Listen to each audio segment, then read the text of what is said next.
he did have a problem Saturday night. I just went in there and called him, and he went down on a case. So I thought, I'll just try this again tomorrow night. Like, oh, excuse me, alcohol. She has tried this.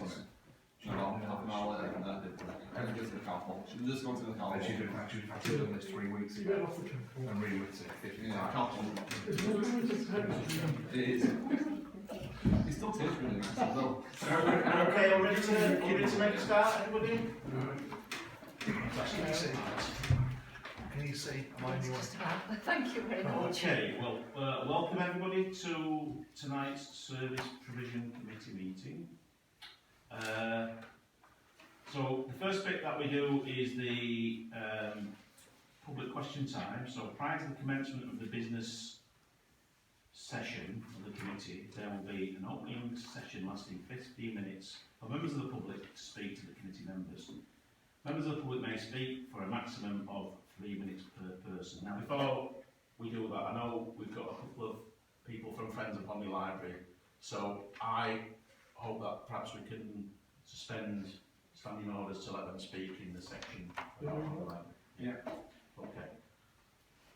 So we have two members of the public present, each with a different submission that they want to talk to the committee about. Yeah. Okay.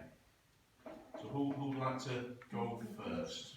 I think I've been nominated. Do I have to stand or do I have to sit? Whatever you feel comfortable with. Fine. I'll start here, that's fine. My name's Simon Turner. I'm the General Manager at Home First Tech, just over the road. And what we're coming to talk about today is putting a proposal together we're calling Summer at the Tech. So we're working a lot more with the GPs and the high school, and there is definitely an issue within the Home First Society about kids, and not a lot for them to do over the 6-week summer holiday. So we're looking at putting something on at the Tech for them to do. Yes, there is the SANS, but there's also issues of crime, there's issues of drugs, there's issues with alcohol. So we're trying to take people away from that and offer them somewhere to go. The other thing is we're looking at doing things for kids to get back into education who might be suffering from anxiety, which is a very big thing at the moment. The GPs bring that up very often. So that's what we're effectively trying to do. So our proposal intends to provide free activities over the just short of 6-week summer holiday to bring young people together in informal settings with the aim of increasing their self-confidence so they're better able to address the issues and the return from school in the new academic year.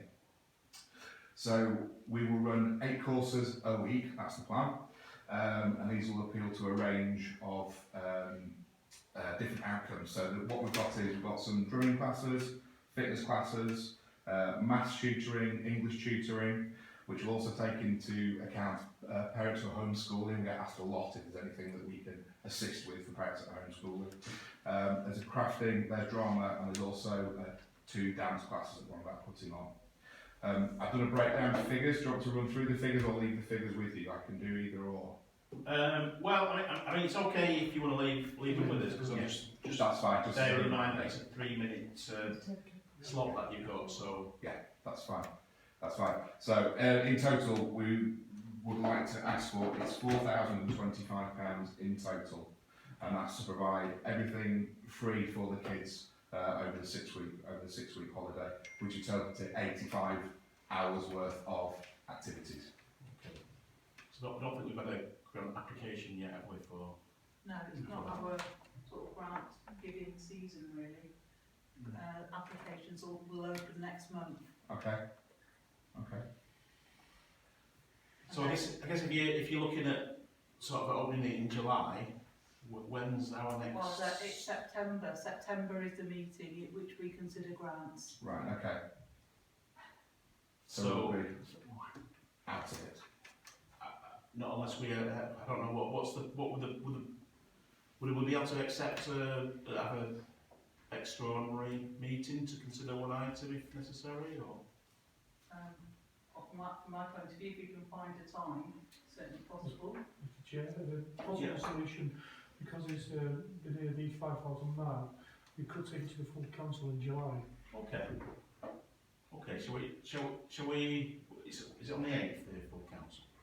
8th of July, 11th of July? We could ask them to agree coming in and we have to So don't, We've got to find a full council. Okay. so we do that. Sorry. Yeah, well, there's a couple of things really. One, there is a dedicated fund in the parish for youth activities, but that was allocated early part of the year. Because that pot that allows you to apply for more than 1,000. The standard grants pot's only £1,000, isn't it? But this committee also, it is this committee, isn't it? Right, that holds the youth pot. Yes, And that was, is it still 10? Is it still 8 or is it up to 10? 2,000. Yes, but there was quite a lot of applications for that, and there was 2 that were withdrawn at the last moment. So, I mean, to be honest, there is a genuine pressure on. There's just not that type of money sat in a pot with youth against it, or even with grants against it. Because even if you brought it forward as an urgent grant, that would be the small grants of 1,000, wouldn't it? Which still isn't going to get you 4,000. To get 1,000 2 weeks before you start isn't very helpful, is it? I'm just basically saying what the situation is. So, is it a viable option then to take it to full council on the 11th, if you made an application? Yeah, we could make a proposal to full council, couldn't we, and suggest to them that we need to have the grant form in front of us really, but if we think about there's some provision, some money in youth provision and some money in grants, we could possibly use 2 different pots to make it together to fund it. But we'd have to see the form in full and all the details on it, because we can't really make a decision, unfortunately, from just a presentation like this. Yeah, we need the details, and we need like the costs of them all broken down and that to us, I think. The other problem is that sorry, Chair. It's okay, sorry. We've moved. We used to basically accept grants as they came in, didn't we? And we've moved to a twice a year schedule, Yeah. which presents this very problem. But we knew it would, and we made that decision. So much as I would massively support this work, and I think it's a great idea, and I hope you're working with Kirklees Youth Alliance and local councils, because they've also got pots of money. I just think we'd be breaking the one rule we've set, and I'm part of the grants working group, and we're still working on the criteria. So you're in danger of pushing something forward against the rule we've set for rules that we haven't written yet for all of the time. So I just think it sets a really difficult precedent. You've got to balance that against, the benefit that making such a grant available would give to young people across the Holland Valley, really. Mr. Dick, may I make a proposal? Yeah. Can I propose that on the 11th of July that you come along again and give us all your facts and figures, we'll do a proper full discussion like that to the full council. If you talk to the clerk and get all the information to all the councillors so we can make an informed decision on that day. I do, going forward, if you plan on doing it again next year, you need to have a word with the clerk to get this application in for next year. I do understand it's a sort of last minute idea when you've come up with it, it's a great idea. It needs to be in good time, doesn't it? Sorry? It needs to be in good time. Yes, this was what I was trying to say. That's right. So, I propose that we ask them to come back on the 11th of July. We'll give you 5 minutes to talk in the public speaking time, up to 5 minutes tops, depending on how many people turn up. Where you make the case, but make sure you give us all the facts and figures well beforehand so we can each council can review the situation. no problem. Does anybody support that proposal? Yeah. Yeah. Yeah. Do we take a vote on it? All those in favour? Am I saying? Abstaining? Right, okay. Well, I think what we have more helpful is you actually fill in the grant application form, because we're only going to be asking questions that are on the form, but I do think it's difficult, and don't take it personally, because that's not what I mean. I just think it's...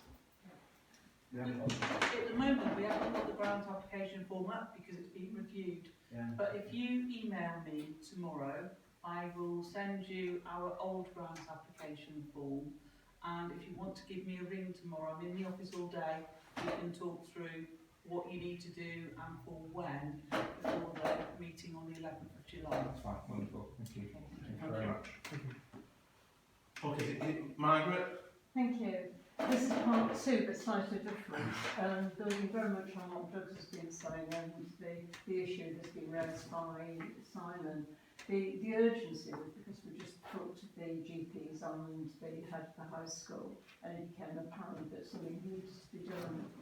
What I want to suggest is the Service Provision Committee join with us, the TAC, and the other key players, and set up a, for want of a better word, a task and finish group to look at how together we can enhance the provision for young people. We've known for years there's a lack of decent provision, and that enabling youth and Cafe 100 can only provide part-time things. The thing that is different now is that we've got the TAC, and the TAC is a resource for the community. And we need it to be used, we need the building to be occupied and busy, and we want it to be used because the TAC, of course, is a community benefit society with primary interest on the community. So that is a difference than before the pandemic. And we think that now is the time to be imaginative and creative about the sorts of things that kids want to do. We don't know. I think we're all past the age. So we're doing a survey with, I'm sorry, my phone's talking to itself. We're doing a survey with the high school to find out what the kids want. And we've also put in an application to Kirklees for our space grant to enhance the rock room and the dance studio, so we're improving the facilities. But we still don't know what to put in them.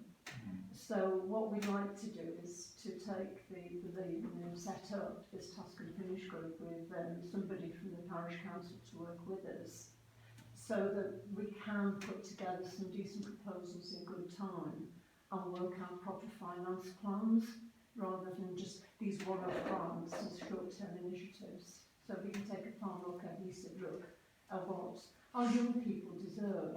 And after all, the young population, the 10 to 16-year-olds, represent 10% of the Ebola population, and the provision for them with no shops, no services, nowhere to go, and only dangerous places to hang out. So we want to change that. So that is an invitation. It isn't a request from me, it's an invitation to move it forward. Okay, so do you have any? Tom? Yeah, it sounds like a good idea. It might be worth, I don't know if anybody from this committee wants to be involved, but it might be something that we put on the next full council agenda. So if you send us through the details and the invitation across to us, and I don't know, how many members you would like from the parish council or how you want us to be involved, and then we can put the invitation out to the full council and see if we've got any members who want to be involved. So rather than it just being potentially one of 6 of us here, you get one out of the whole, might get 2 or 3 from the whole council who want to be involved with the project. So it does seem good, it does seem right. I would also be interested as well what kind of provision Kirklees are looking to do themselves, Kirklees Youth. If are they willing to do anything like this or help out or put any funding in. And it's also similar to your project as well, you're trying to do.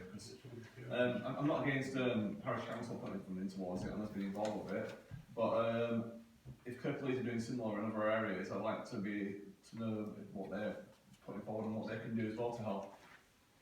Okay, thank you. I just given the money's really short for everything, but it's certainly short for youth provision. I just wonder to what extent you've talked to other groups that are running provision, because as Councillor Carey has recently mentioned, we have recently given 2 grants to groups to run youth provision, and it would make sense that there is coordination between those that are making the offers, so there's no duplication and hopefully no gaps. It's probably worth saying we actually went further than that.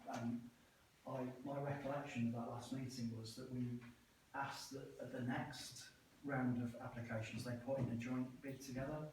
But the people who really are central to organising this is Kirklees Youth Alliance.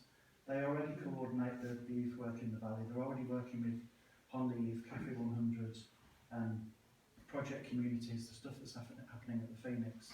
Phoenix is a purpose-built youth club and it's underused.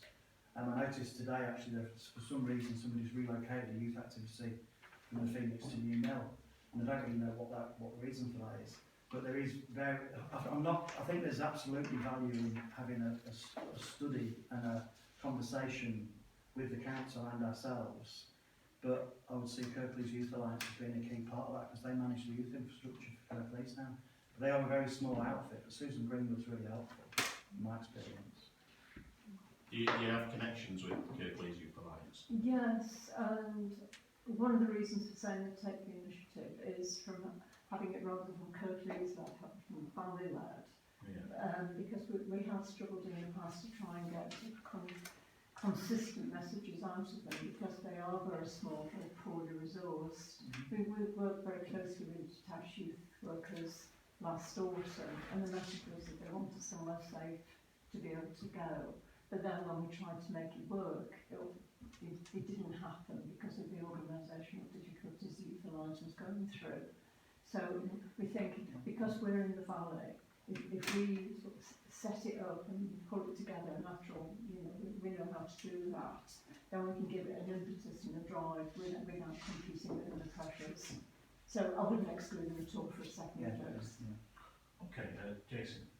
Yeah, 10 years ago, on my phone, I had a picture from 10 years ago, and it was I think what a course I used to run at the tennis club where I used to have a tournament to run some award. Well, all the sports clubs around the area and had a special day to create a league. It was very successful. I did it for 7 years.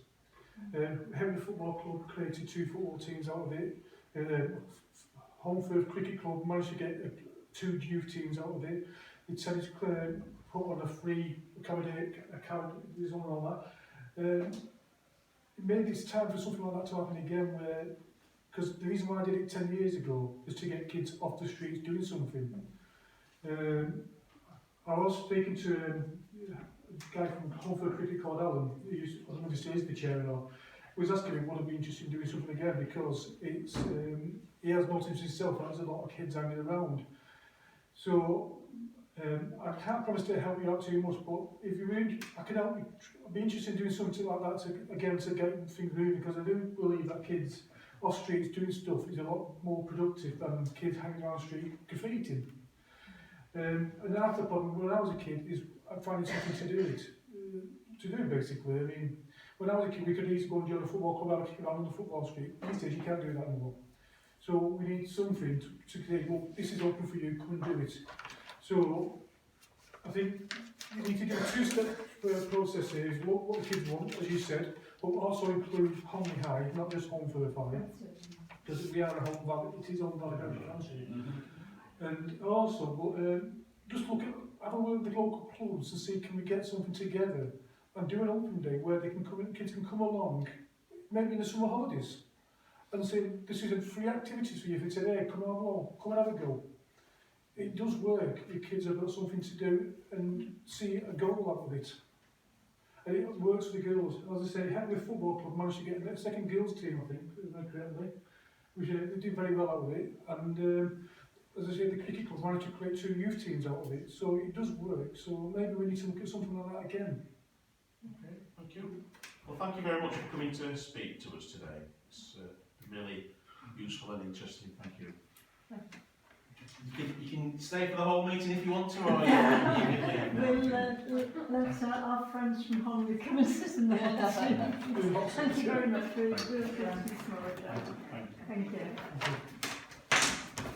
So we'll go to agenda item 22301, Public Bodies Admissions to Meetings Act 1960, amended by the Openness of Local Government Bodies Regulations 2014.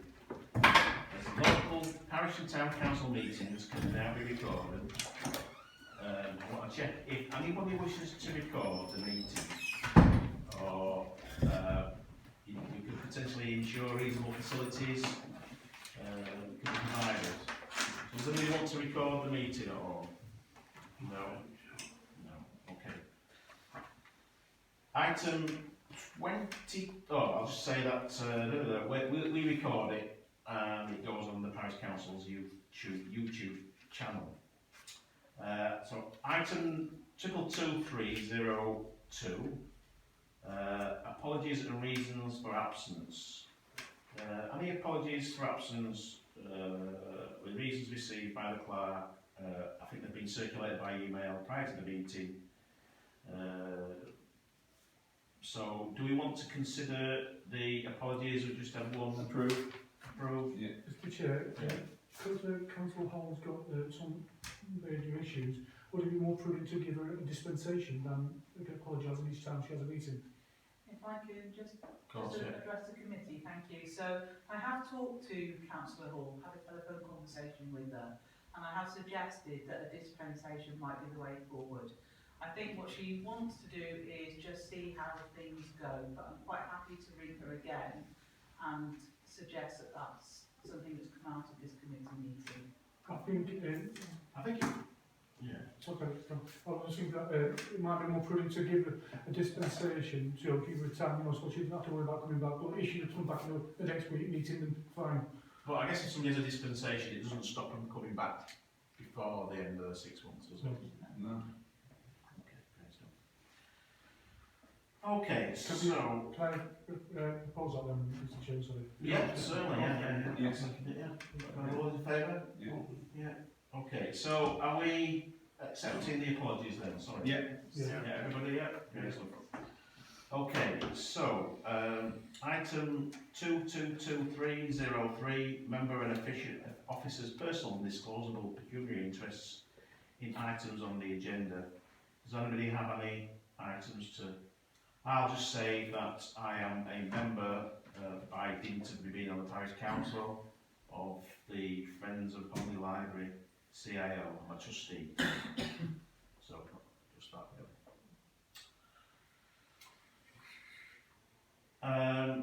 Agenda item 22304, written requests for new DPI dispensations. None to report. Okay. Item 22305, items on the agenda to discuss in private session. Do we think we have any items? Can I suggest that item 2223, to do with the Gartside buildings, is discussed in private session, and we stop the recording at that point when we start that item? Yeah, we all in favour of that? Yeah. Shall we move back to the end of the agenda, so we can just do that bit at the end? Good idea. Item 22306, minutes of the previous service provision committee meetings. The minutes of the previous meeting of the service provision committee, held on the 14th of February 22, numbered 212230 to 212258, were approved at full council on the 28th of March. So it's just to note that, isn't it? No, Item 22307, election of vice chairman of the service provision committee for 22-23. As the annual council meeting on the 16th of May, the election of vice chairman of the service provision committee was deferred to this meeting. Sorry, Jason. Can I nominate Councillor Tom Dixon for the role, please? I'll second. Okay. Sorry, Tom. Yeah, I was going to say, I've done vice chair of planning the last couple of years, but somebody else in planning can do it. There's a few people, aren't there? Maybe Andy could do it. Does anybody else who wants to put the name forward? I don't mind doing it. Well, we did have a conversation because I did it last year, but I'm not precious about it. All right, okay. Oh, so, are you vice chair or chairman? Anything else, Douglas? No. Right, well, I'd like to propose Douglas because then I can carry on doing the planning one and be vice chairman of that instead, if you're okay with it. You can nominate him for the vice chair of planning. I'm willing to continue, well, it's not a continuation, it's a re-election, but... Yeah, I'd like to propose Douglas to do it, and I'd like to decline the opportunity to be vice chairman at the moment. Thanks, Jason, for the nomination. Fair enough. All those in favour of electing Douglas as the vice chair of the service provision? Yeah. Anyone against? Anybody who wants to? Oh, okay, fantastic. Right, I think that's you then, Doug. So you're vice chair. Do you want to come and sit in the? No, well, no, it's not okay, I won't disrupt it, no, I'm alright. But I'll sit there next time. Fair enough. Okay, so the next item is a to know item. It's item 22308, service provision committee budget and spending statement for 22-23. Understanding orders of the service provision committee makes financial decisions for a number of community assets and projects. A number of the items on the agenda have financial implications for this budget. Therefore, the budget 22-23 service provision income expenditure year to date, which was seen in the Bullwood papers, chair to clarify the availability of funds prior to consideration. So are we alright to note that? Yeah, okay. Yeah. Okay, assets management. Item 222309, the asset transfer of Honley Library. Work has continued on the part of the HVPC solicitors on the drafting and amending of the lease agreement between HVPC and Friends of Honley Library. There remain a number of queries to be resolved upon by the committee as set out in the report on the title with appendices D from Hollydale Ramsden solicitors acting for HVPC and referred to by email correspondence E. The lack of a fire alarm has emerged as an obstacle in a lease being signed between Friends of Honley Library and HVPC. See Friends of Honley Library May 2022 minutes, which states it was agreed that there needed to be a gap between the asset transfer from Kirklees Council to the Parish Council and the lease from the Parish Council to Friends of Honley Library, and that this lease should not be signed until the defects are rectified. So this is based upon the fire safety report item G from earlier this year. There is no intention discernible on part of Kirklees Council to install a fire alarm whilst Honley Library is under their ownership. It has been confirmed with a telephone conversation with the chair of Friends of Honley Library that the defect referred to is solely the lack of a fire alarm. Both the chair and Friends of Honley Library and Hollydale from Ramsden solicitors have expressed an intention to be present during the meeting. Other documents connected with the asset transfer are presented for information in a separate appendix labelled Z, Honley Library Asset Transfer, Clerk to report for.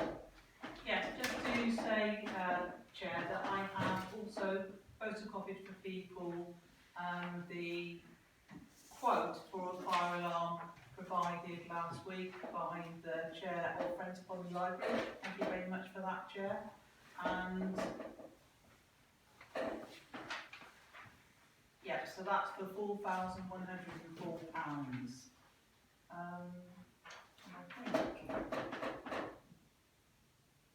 And just to remind everyone that in the budget for the Service Provision Committee that you've just looked at, there is £15,000 available on a year-by-year basis to cover running costs, and there's also an earmarked reserve for Honley Library of 30,000. Okay, so to consider queries in section 3 from the report on the title from Ramsden solicitors as follows. Points to be agreed at the committee meeting. This is a summary of the outstanding points that must be dealt with and agreed at the committee meeting. Please review and approve the terms of the letting documents. Now, do we need to ask Holly to discuss some of the items in the letting document? Is that okay, Holly? We're right suspending? Yeah. Yes, yes. Okay, fantastic. Yeah, so the letting documents, so the letting document 1, I don't know, is my report, is that attached to the... Yeah, yeah. So it's, the letting document 1 is the hire agreement with Kirklees, so that's regarding the use as a polling booth station on election days. So the two documents, so there's the hire agreement and then there's the hosting agreement with Kirklees. Both of those documents are on general terms with Kirklees. They've not really been open to much negotiation of those documents. They have accepted a small number of the amendments that I've made, but generally it's all kind of on standard terms that they won't really generally accept any amendments to. So for the hire agreement, it's basically just the right for Kirklees to use that on election days.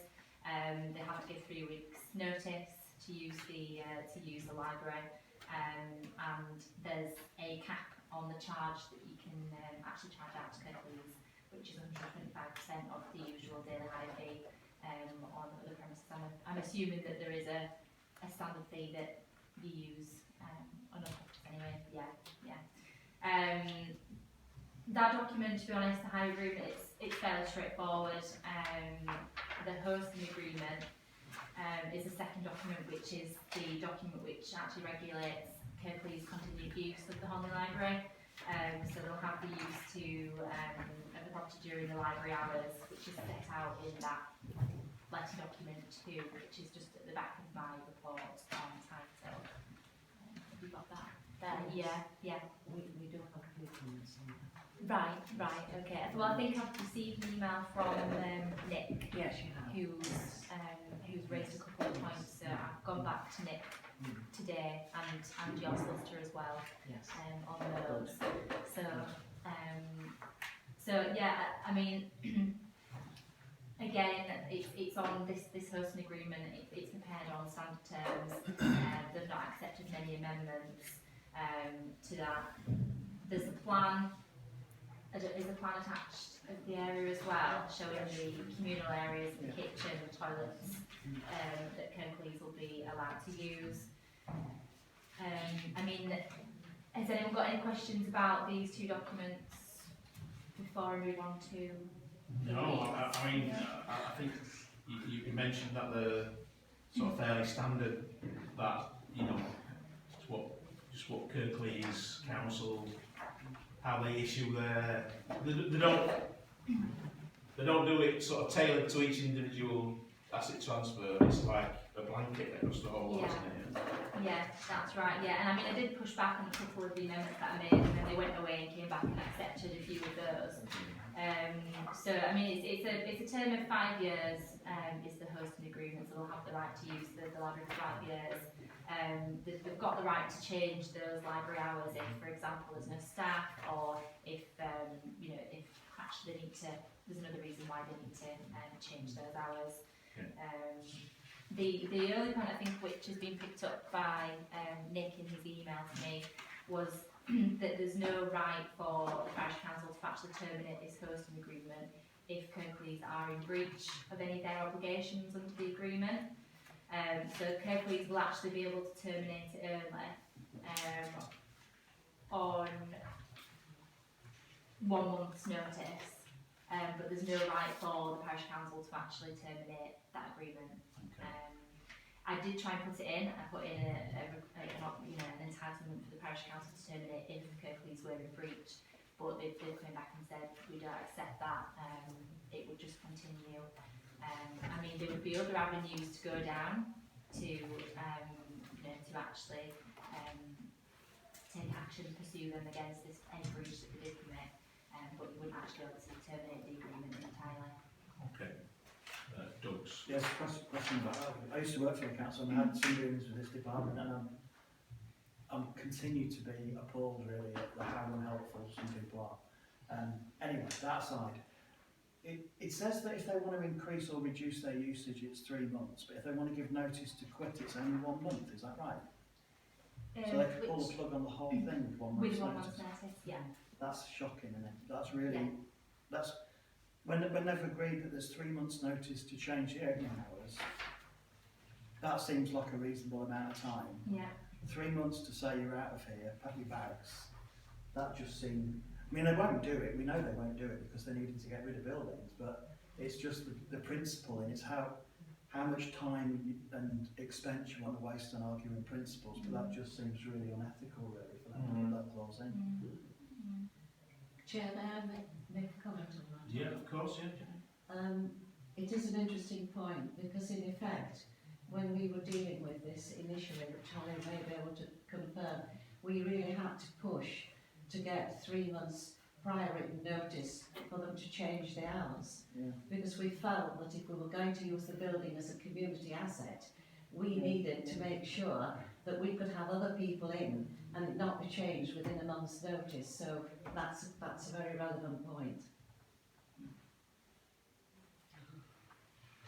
Can I make another point Yeah, of course, on that? Just really hope this helps for information, that on the library hours, the permitted hours that are given there are correct to a point, but just for your information, The Monday session isn't happening at the moment because that's a volunteer session only and was hit by COVID, but we are going to reinstate it. And the Wednesday session is run by volunteers only. So there are 2 of those sessions within a week that are run purely by volunteers. And the other point, if I may, is that, again, it may be useful for the clerk for future reference. There's a great deal of note about rights granted to Kirklees about shelving and storing of the portable shelving and safely storing and replacing and repairing the portable shelving. But in effect, that portable shelving is owned by Friends of Hornby Library because we actually purchased that removable shelving for the library. I noticed that when I was reading and thought that's... And it is on our inventory. Yeah, I might add that actually part of the cost of that portable shelving came from the parish council. Yes. Yeah, I remember that. A grant. Yes. Yes. So maybe we need to tell Kirklees that it's not theirs. Or the shelving's not theirs. I think that needs to be. It's in the inventory. It just needs some clarity. clarity. Yeah, and that's something actually that was brought up in Nick's email Good, yes. to me, and I think my response back was, do you want me to raise this with Kirklees? So yes, I am actually, I've been made aware of that today.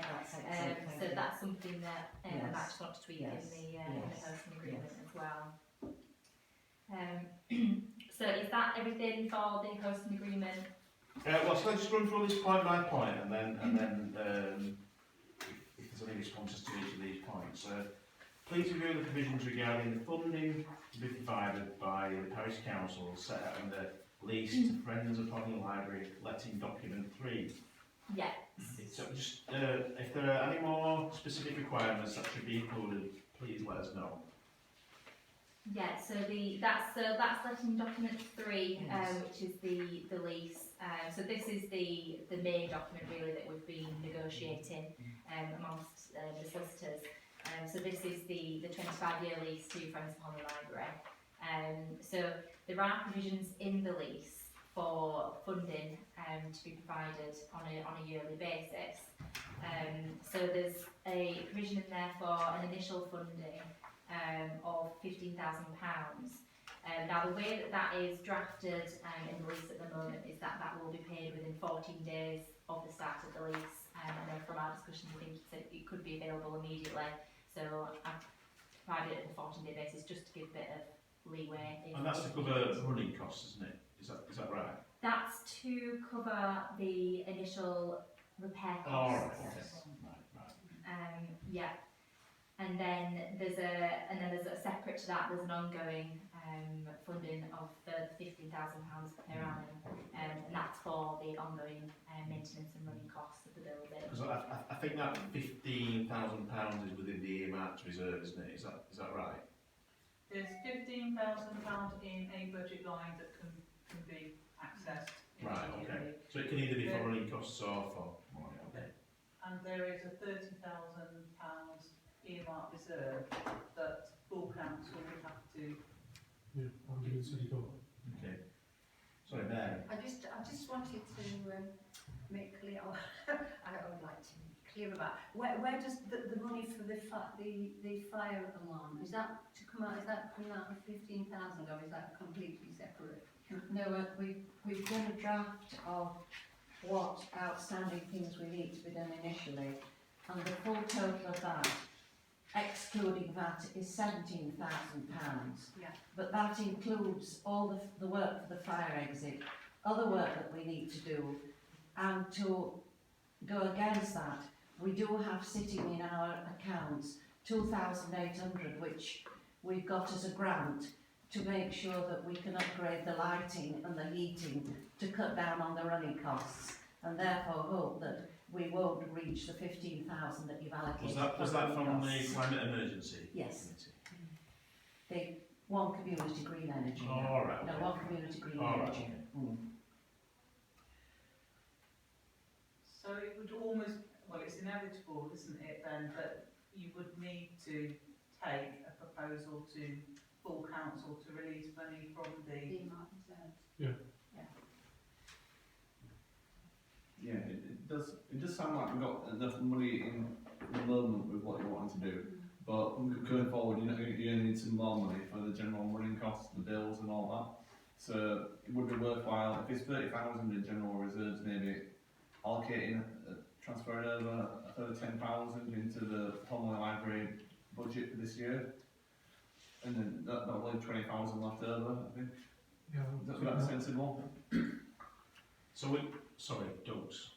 Yeah, I'm a bit confused as to the state, the letter document 3, is that an agreement between the parish and Friends of Holmley Library? Yes. And the first two agreements are between Kirklees Council effectively and the parish? Yes. Yes. Yeah. Okay. Yeah. Just wanted to be clear on that. Yeah, sorry, I'll just clarify. So the first two agreements, what the intention is, the way it's going to be structured is that first of all, the property library would be transferred over to parish council, Yeah. and then the parish council will grant the hire agreement and the hosting agreement to Kirklees, and then they would grant the long lease, 25-year lease, to Friends of Holmley Library. Yeah. That's what I understood, because that's similar to what we've done here. The second question really, and this is where we are with the money, because this agenda item starts with this issue about the fire alarm, was it your hope and your expectation that once that was, Kirklees are opening the library in public in there now, there's a fire officer that said it's not safe. So really that work should be done immediately and should be done by Kirklees Council, but have we just hit a brick wall with that? Yes. So That's not the only way we're going to get it done is if we pay for it. Yeah, exactly. I think we should do it. We should tell the examiner about to do it and tell them why. Just to I'd be in add, that position because I just think that again, if the council can't find £5 to get us over the line at this point, again that's disappointing. we've tried to take this to the nth degree, and there were 2 reports from the council's own fire officers that said we require a fire alarm system, but going back to them, they now say that if we took it to the nth degree, we don't need that. So they say that we don't need it, but our independent fire assessment says that we do. Yeah. And we feel that if we're going to be opening a building, I mean, just to give you an example, we now have babysitting to books on the Thursday morning, and we've about 16 mums and babies in the building. I wouldn't be happy unless, you know, if we're responsible for it, the parish council and ourselves, I as chair of the trustees want to make absolutely certain that we're fulfilling absolutely the law. I think as well for insurance purposes, when the parish council insures the building, if we already know that there's an issue with the fire safety, then, you know, if something was to happen. I mean, we do have the quotes, and we, once we get through the signature, we can start immediately to do the work. Okay, so Jason. Yeah, sometimes things are a no-brainer to this council, you know, things got to be done, it's a no-brainer, it's got to be done. It's, whoever's access it is, especially with ours, we've got the right, you know, to look after the public and its workers in the building. So, I mean, to me, this is a no-brainer, we've got to have this done. Now, Karen, Jason, you finished that one? yeah, go on. I'm just pretty amazed that it hasn't got a fire alarm system in at the moment, or like a fire exit, like you mentioned. I just kind of, sometimes you just take it for granted that buildings have all these things in. Like, you got me thinking, I was looking around this room, fire alarm, there's an alarm over there, I've noticed that. I never noticed it before, but you just kind of take things for granted, don't you? Yes. So I assume that the library would have them in there. It's been operating a long time, hasn't it? Yeah, exactly, that's what I mean. It's like the shock. Yeah, it's crazy that Kirklees are not allowed to run it and deal with stuff all these years without having a fire alarm and fire exits in. It's like, well, this room isn't really a proper fire exit, and we're looking into doing it. But didn't it think as well about maybe the toilets that we run? Do they have a fire alarm system in there? Probably don't. But I never really thought about it before, and you just kind of assume that buildings all have these, don't you? Absolutely. Can I just address the committee? Yes, of course. If what happens is we have the hosting and hire agreement and that goes through with Kirklees, and clearly Friends of Holmley Library want the parish council to deal with the installing of the fire alarm. You do realise we would have to go through our financial regulations. So although we've got the quote there from a provider, we would have to find, you know, several quotes to go within our financial regulations. I just want to make you aware of that. Well, I suppose it's a question. We've had a very similar experience with the Civic, and those new councillors that arrived after the parish owned the Civic and given the Civic over to the trustees of the Civic, because they're undertaking the commissioning of the works, and there's major works going on in this building, the fundraising. But on those types of things, they're basically being given a grant, and then they're sourcing the Will that not be the case here? No, because we would not have signed a lease agreement with Friends of Homley Library at that point. Oh, so we're in this funny situation where they've got the keys, but we've got the keys. Yes. You may well be in under a loose. Technically, it's still ours. So you're saying we'd have to do the works. Yes. Right. So yeah. So when we take over through the asset transfer, when we take upon fire responsibility for the building,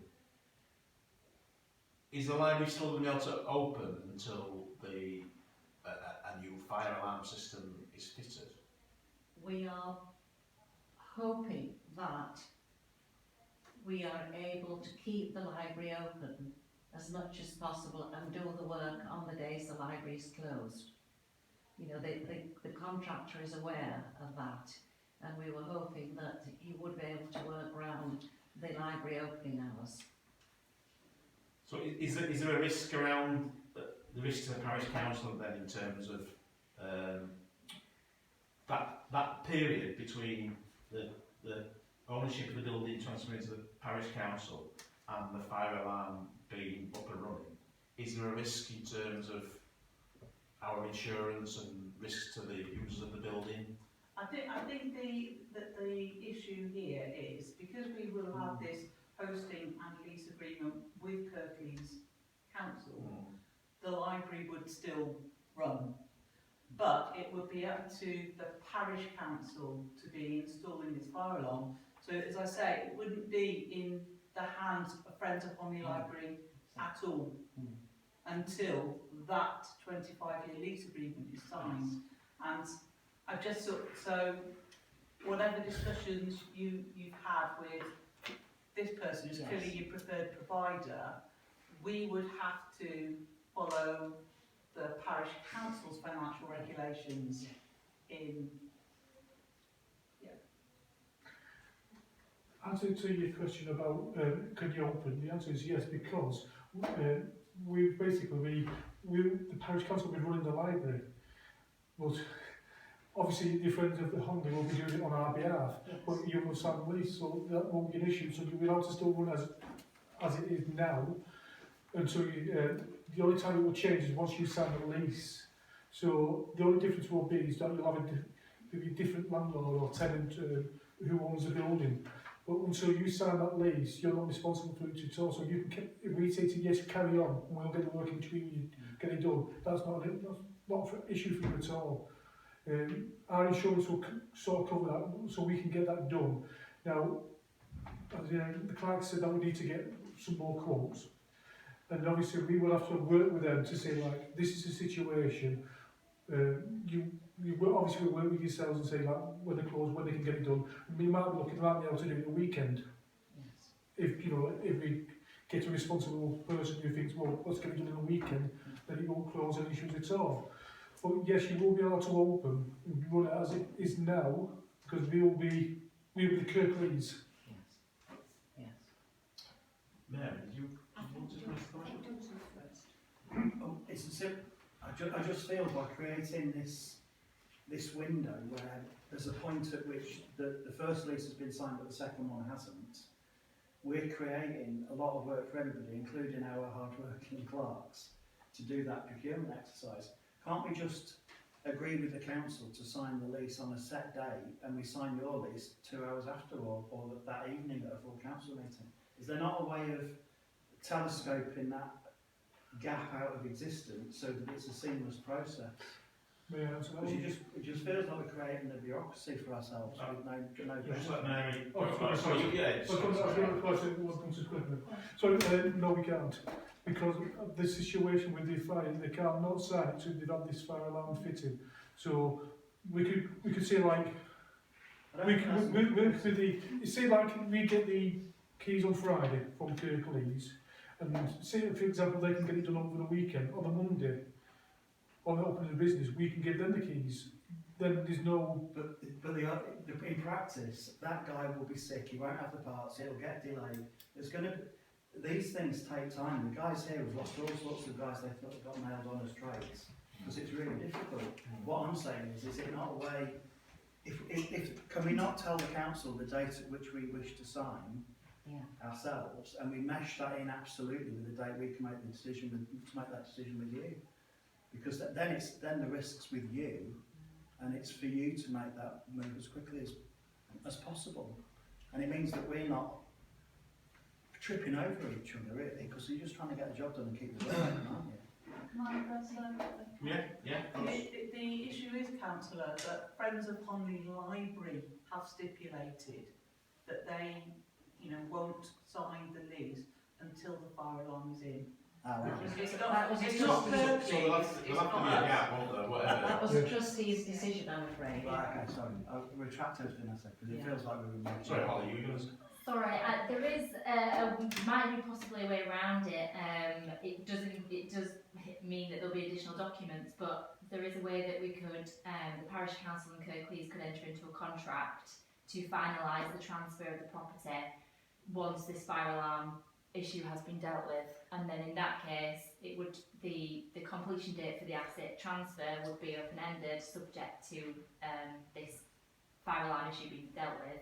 And then on that day, when that's all been sorted, everything could just go through all on the same day, because, I mean, obviously from the parish council's point of view, you've got your insurance, your liability to worry about, it might void your insurance if you've not got, a working fire alarm in the property. So that's a viable solution then, isn't it? Yeah, like I say, it would mean more documents at this stage to negotiate and agree, and it might cause a setback with timescales.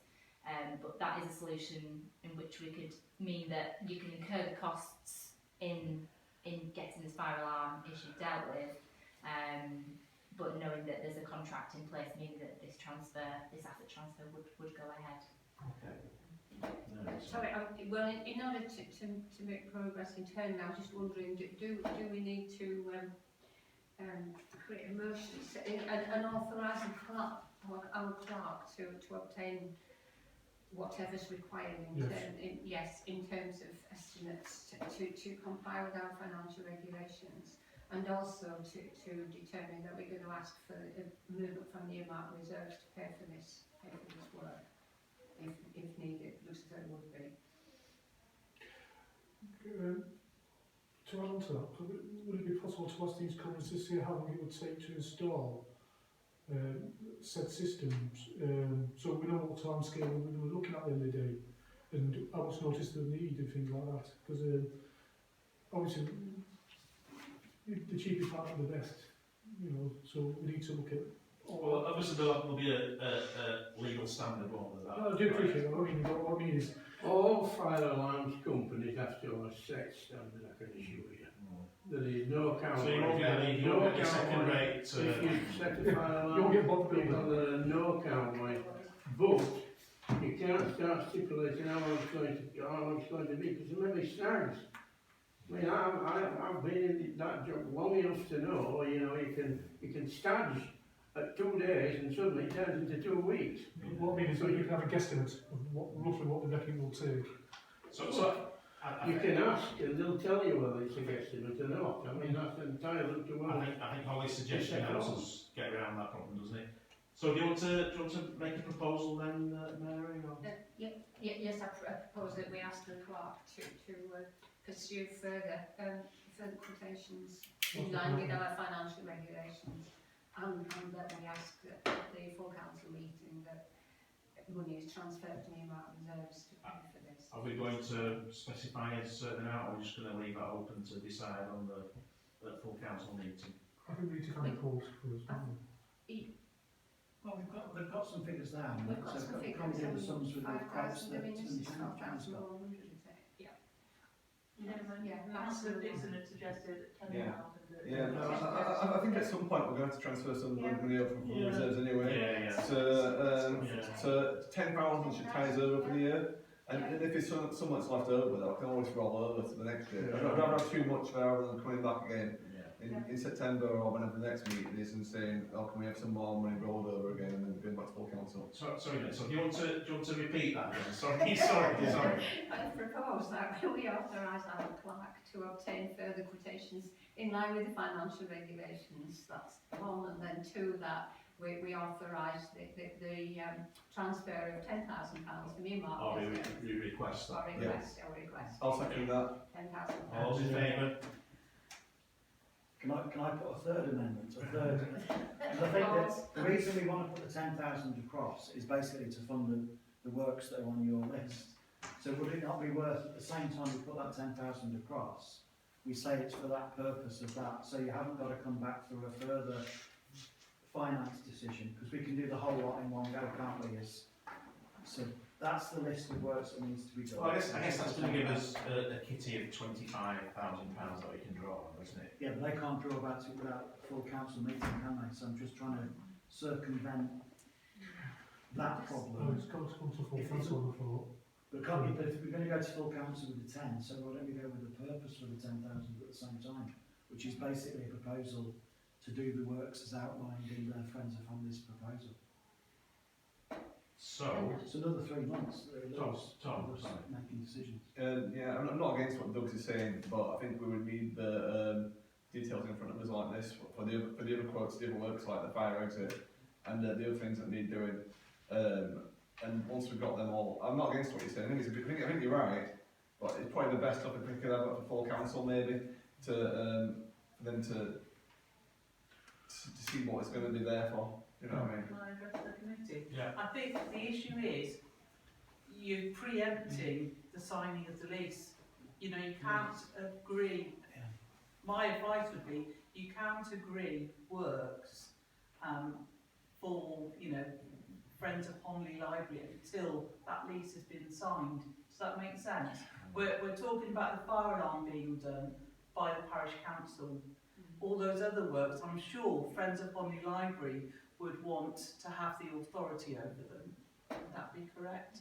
Yes, I mean, we're, if I may, we're very fortunate that we have a trustee who is an architect and a surveyor and was a partner at Abbey Hanson Row, and he's dealing with all this for us so that we know that we're getting good value for money as well, I think.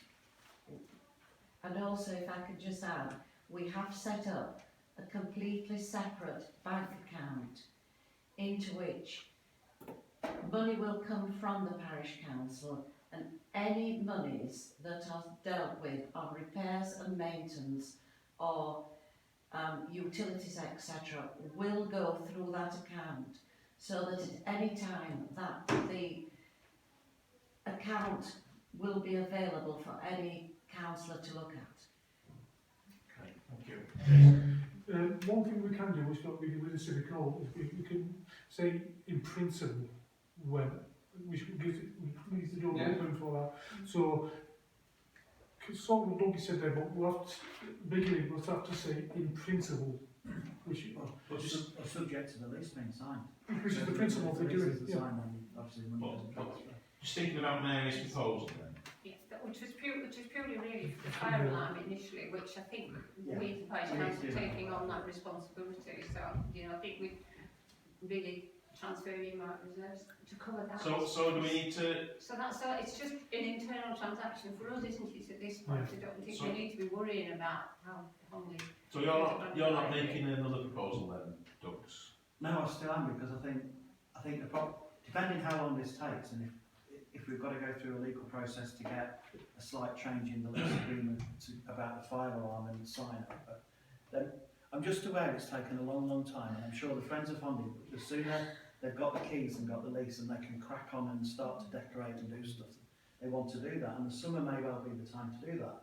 But knowing how this parish council works, due to all the due process we have to go through, we could give you another 3-month delay whilst we transfer enough money for you to do the work. So what I'm saying is, if they've already got their list of works and we know how much that's cost and the 10,000 will cover it, isn't there a way which we can put something towards full council that says 10,000 for these works subject to the lease being signed? If the lease isn't signed, we don't transfer any money because we wouldn't be doing it anyway, would we?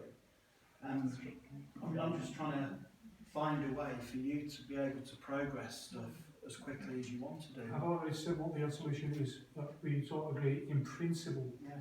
The principle is the door open, and so if it's done in the next 2 months before the next meeting, then the principle didn't go because it's been approved. But we just have to agree in principle. So have we got a word in then for? It's agreed in principle until said contracts are signed.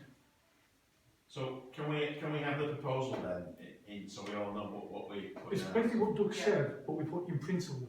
in principle. So Okay, yeah, I'm just about to read it back. Let me just Okay. get the last word down. Fantastic. So,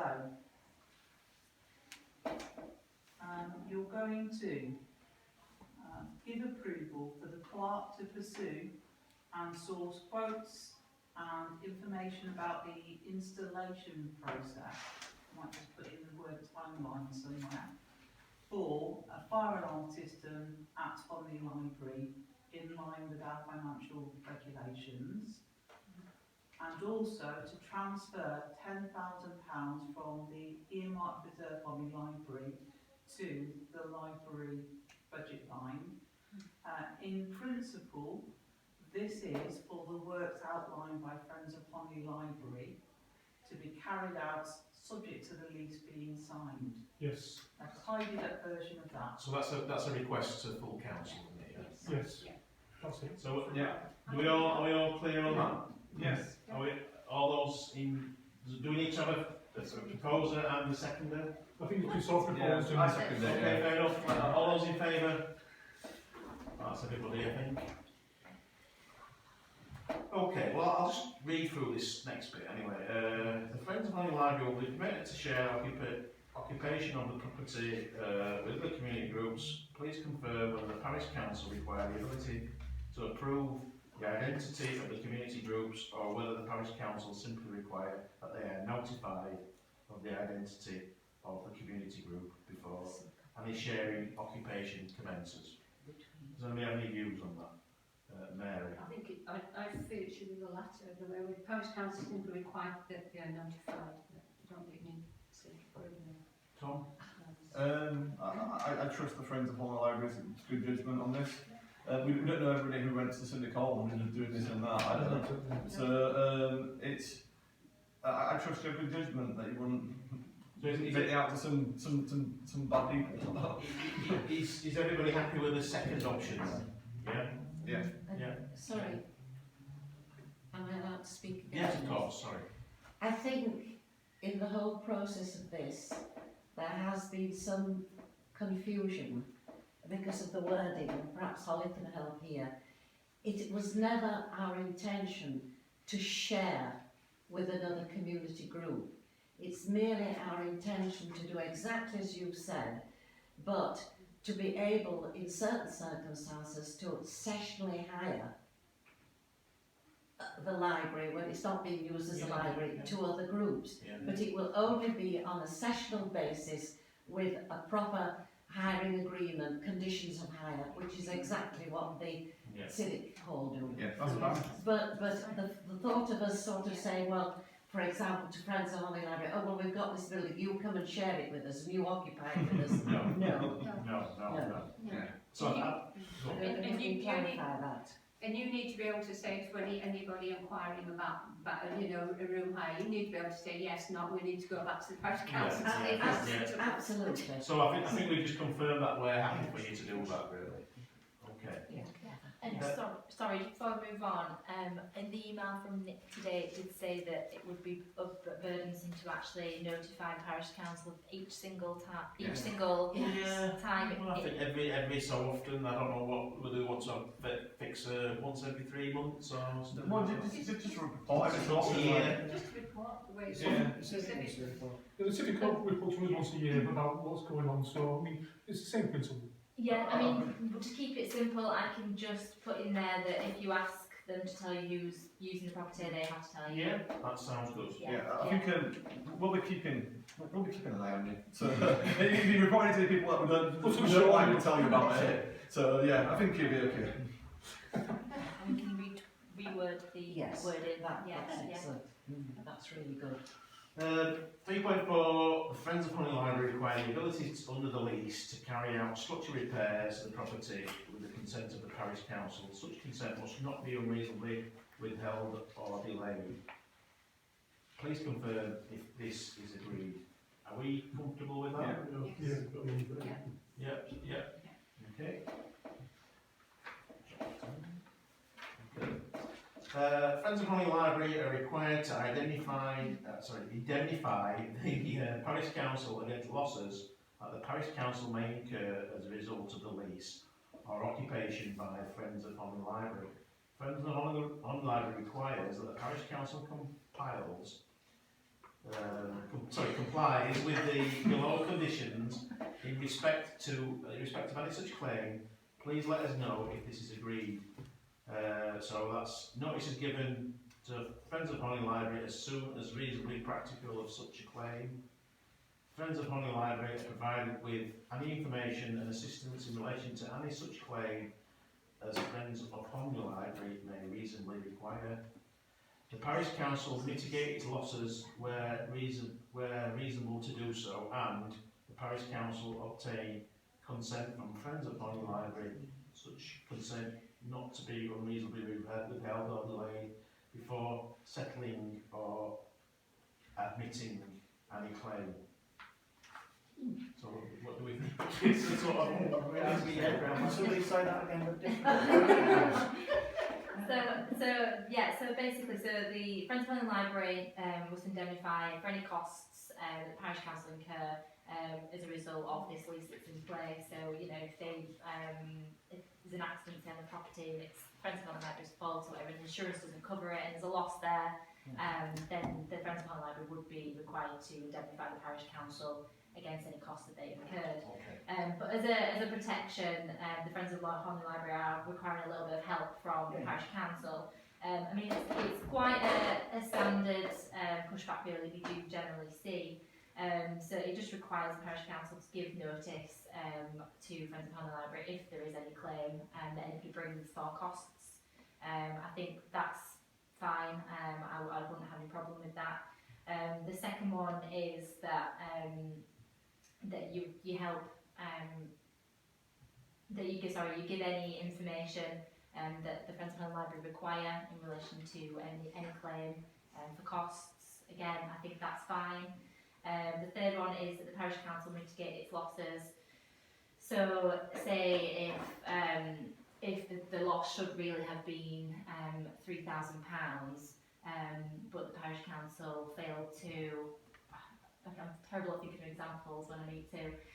But if the parish council don't do something that it would have been reasonable for them to do, to actually claw back those costs, say it cost £5,000 and it really should have cost £3,000 if you'd have taken these 2 extra steps, then ultimately the Friends of Honey Library wouldn't be liable for that £2,000 difference. Okay. And then the final one is that in relation to any claim that somebody, a third party makes for the cost that then the Friends of Honey Library would be required to pay back to the parish council, the council can't actually settle any dispute without the consent of the Friends of Honey Library. So it would be if there's an ongoing dispute and you agree a settlement figure, you wouldn't be able to actually agree that without going to the Friends of Honey Library and saying, is this acceptable to you? And when giving their answer, they have to act reasonable when they do give their answer. So this is all fairly standard stuff then, really? Yeah, I think to be honest, in this circumstance, I think we probably can be happy accepting it. I think, you know, I think it's above our pay grade to understand all this. You've got Well, to go. accept your, I think we need to go with the professional there. yeah. So we're okay with that. It just means working together. Yeah. And the last one is the property is subject to potential chancel repair. So that's it says in the papers that I never realised that this was something that existed. Is that properties that are in a parish, if the church's chancel needs a repair, then the church can get those people living in the parish to pay something towards it being repaired. Is that right? Is that what it means? It is, yeah. I mean, in practice, I've actually never heard of it happening, but the risk is there. So what we would usually do is we advise that there's an indemnity policy put in place so that if the church does come to parish and says, you know, you can pay us this much money to repair these repairs, the insurance policy will pay it out. So in order for me to get a quote for a policy for your approval, I would just need the current value of the library, if you do have that. Once again, I think we need to adhere to the professional advice. Yeah. Well, does anybody object to that happening? No. Can't believe what I'm hearing. Are we able to? Do we know what the value of the library is? No, we have to have it professionally valued, so that could be a task for me to do, to get a professional valuation of the property. Okay. Is the church ever going to do something like this? Is it something that we really need or not? Because if it's extremely unlikely. Is it a tiny amount of insurance? It's not going to be like. The insurance is usually about £60–80. It depends on the value. I mean, to save costs in getting professional valuation, if you know there's a value which the library is not going to exceed, which is quite a realistic value, then we can probably. And I read in the documents it said that if you try and seek to find out whether or not you'd be liable, that means you wouldn't be able to get insurance. That's correct. If I could just share a point on that. Yeah. It's very tricky, and I don't know if I could do this, but it's my understanding that in 2013, through the land registry, churches had to say again whether or not they wanted to be a party to this. And if they haven't said, then it's wavered. So a lot of churches no longer have this after 2013. Okay. But is it worth going? Do you know anything about that? Yes. So if there has been a transfer of the property for value since I think it's October 2013, then the risk is very, very low that the church would be able to actually come and reclaim costs from the property owner for chancel repairs. But there is still a risk there. I mean, I've not got the documents to say how long Kirklees have owned the property, but I'm assuming it's longer than 2013. 1937. Yeah, so that wouldn't apply in this case anyway, because it's only if there has been a transfer of value since 2013, because the church should have registered a notice at the land registry. There is still a loophole that they can get around, so we would still advise on getting an insurance policy, but in this case anyway. So I think we're happy to do that, really. Yeah. So I think if there's an estimated value which you know that the library is not going to exceed, I think we can be comfortable using that as the value, the limited indemnity for the basis of the insurance. Chair, won't we have to get a value anyway, because we're going to have to get buildings insurance, aren't we, and rebuild, so there's going to have to be a form filled in that says what the rebuild value of that property is anyway, isn't there? Yeah. So I guess we're probably going to have to find the answer to that question anyway. Okay. And I think we've already covered the next section, to consider approval of installation of a fire alarm in the Hungley Library. Yes. Okay. Does anybody have you got any more questions that you want to? Just a couple of points. Yeah. In Holly's document, there's a requirement to have photographs, I'm sorry, we didn't, unless it's gone to our solicitor, we didn't know you were waiting for those. So usually it's the tenant that would prepare that document, the photographs. They would go to the property and prepare the photographs. I suppose it's just a case of deciding who is going to carry out that task. Whether it will be somebody at the parish council or the Friends of Holly Library. We are prepared to do that, Chair, if that's a help. Does it have to be any, is there any set way of doing it, or? Well, you can instruct a surveyor to do it properly, and they'll prepare this big report which actually details. It has pictures, but then also a description of the condition of the property. Or you can just do it free of charge yourself and just take photographs of the property. Well, since we have a surveyor and Yeah, proceed. fair enough, yeah. Can I move that then, that the Friends of Holly take that task up? Absolutely. Thank you very much. Yes, thank you. Did you have another point to make, Jenny? Was there something else you wanted to raise? Just to say that we are aware that we will need to have public liability insurance for 10 million, and we will do that. We will have that ready for when the lease is transferred. And we know. I think that's it. Sorry, Tom. With the insurance we've got for the Civic Hall, the parish council pays for the insurance ourselves, and then we recharge it back to the Civic Hall community group. Just because with it being our building, I think the insurance should probably be in our name. So it might be, I think that you guys can look into the insurance and try to get it and source it, but I think there'll be a number of different levels of insurance though, won't there? Public liability. Public liability is that. So we should sort out the building insurance ourselves, and then you can do your own insurance. Yeah. Yes. Is that what you meant? I thought that was what was expected of us. Yeah. Cool. Yeah. Okay. I'm just double checking myself. Okay. Have you got any more questions or any more points to make? Chair, Margaret. Yeah, of course. Thank you.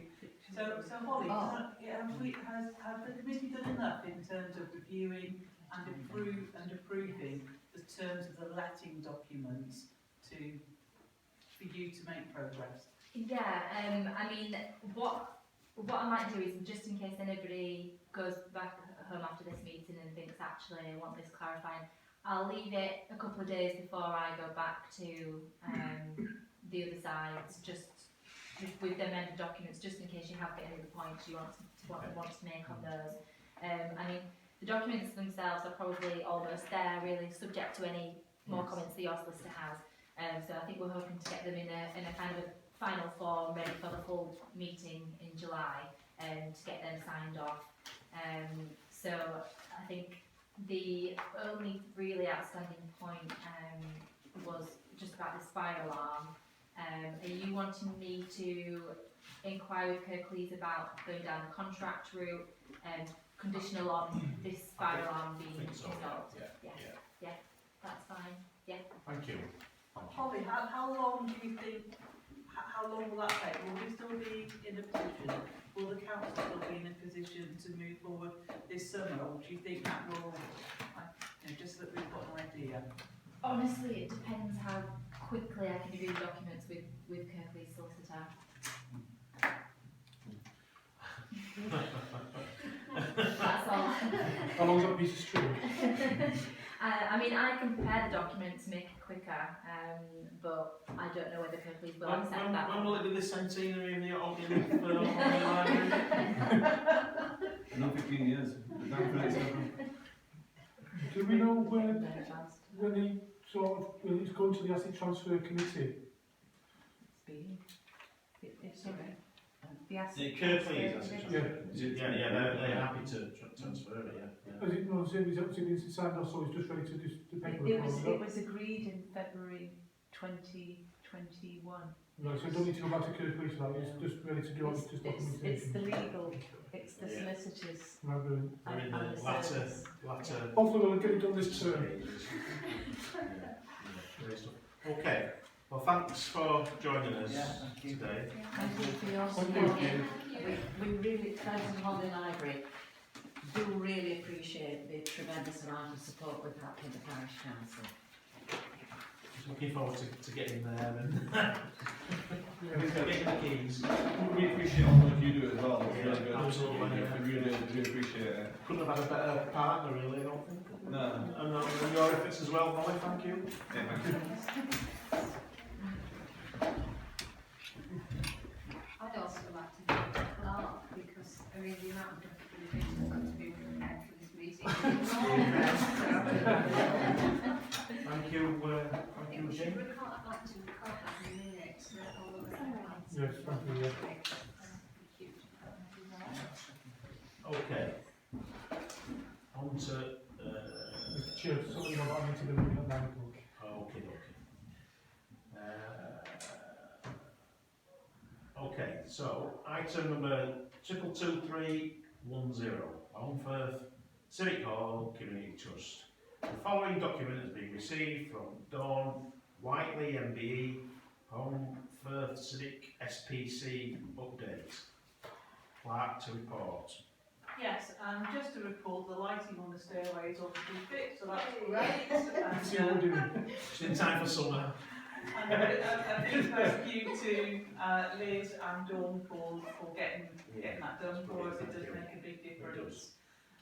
We're starting within the Parish Council Clerk's office to bring in the Civic's new branding, which is just the Civic, in trying to get out of the habit of calling it Home First Civic, but you can tell by my narrative there, I haven't quite got used to that yet, but we will get there with that in terms of just calling it Civic. And yeah, just to say that, you know, we realise we're going to be making way for Home Firth Art Week, but after that, we're looking forward to, you know, Welcome home. continuing our good relations with the Civic. Great stuff. Thank you. Sean, can I just add an update? Because I've said that the minutes of the meetings and the emails.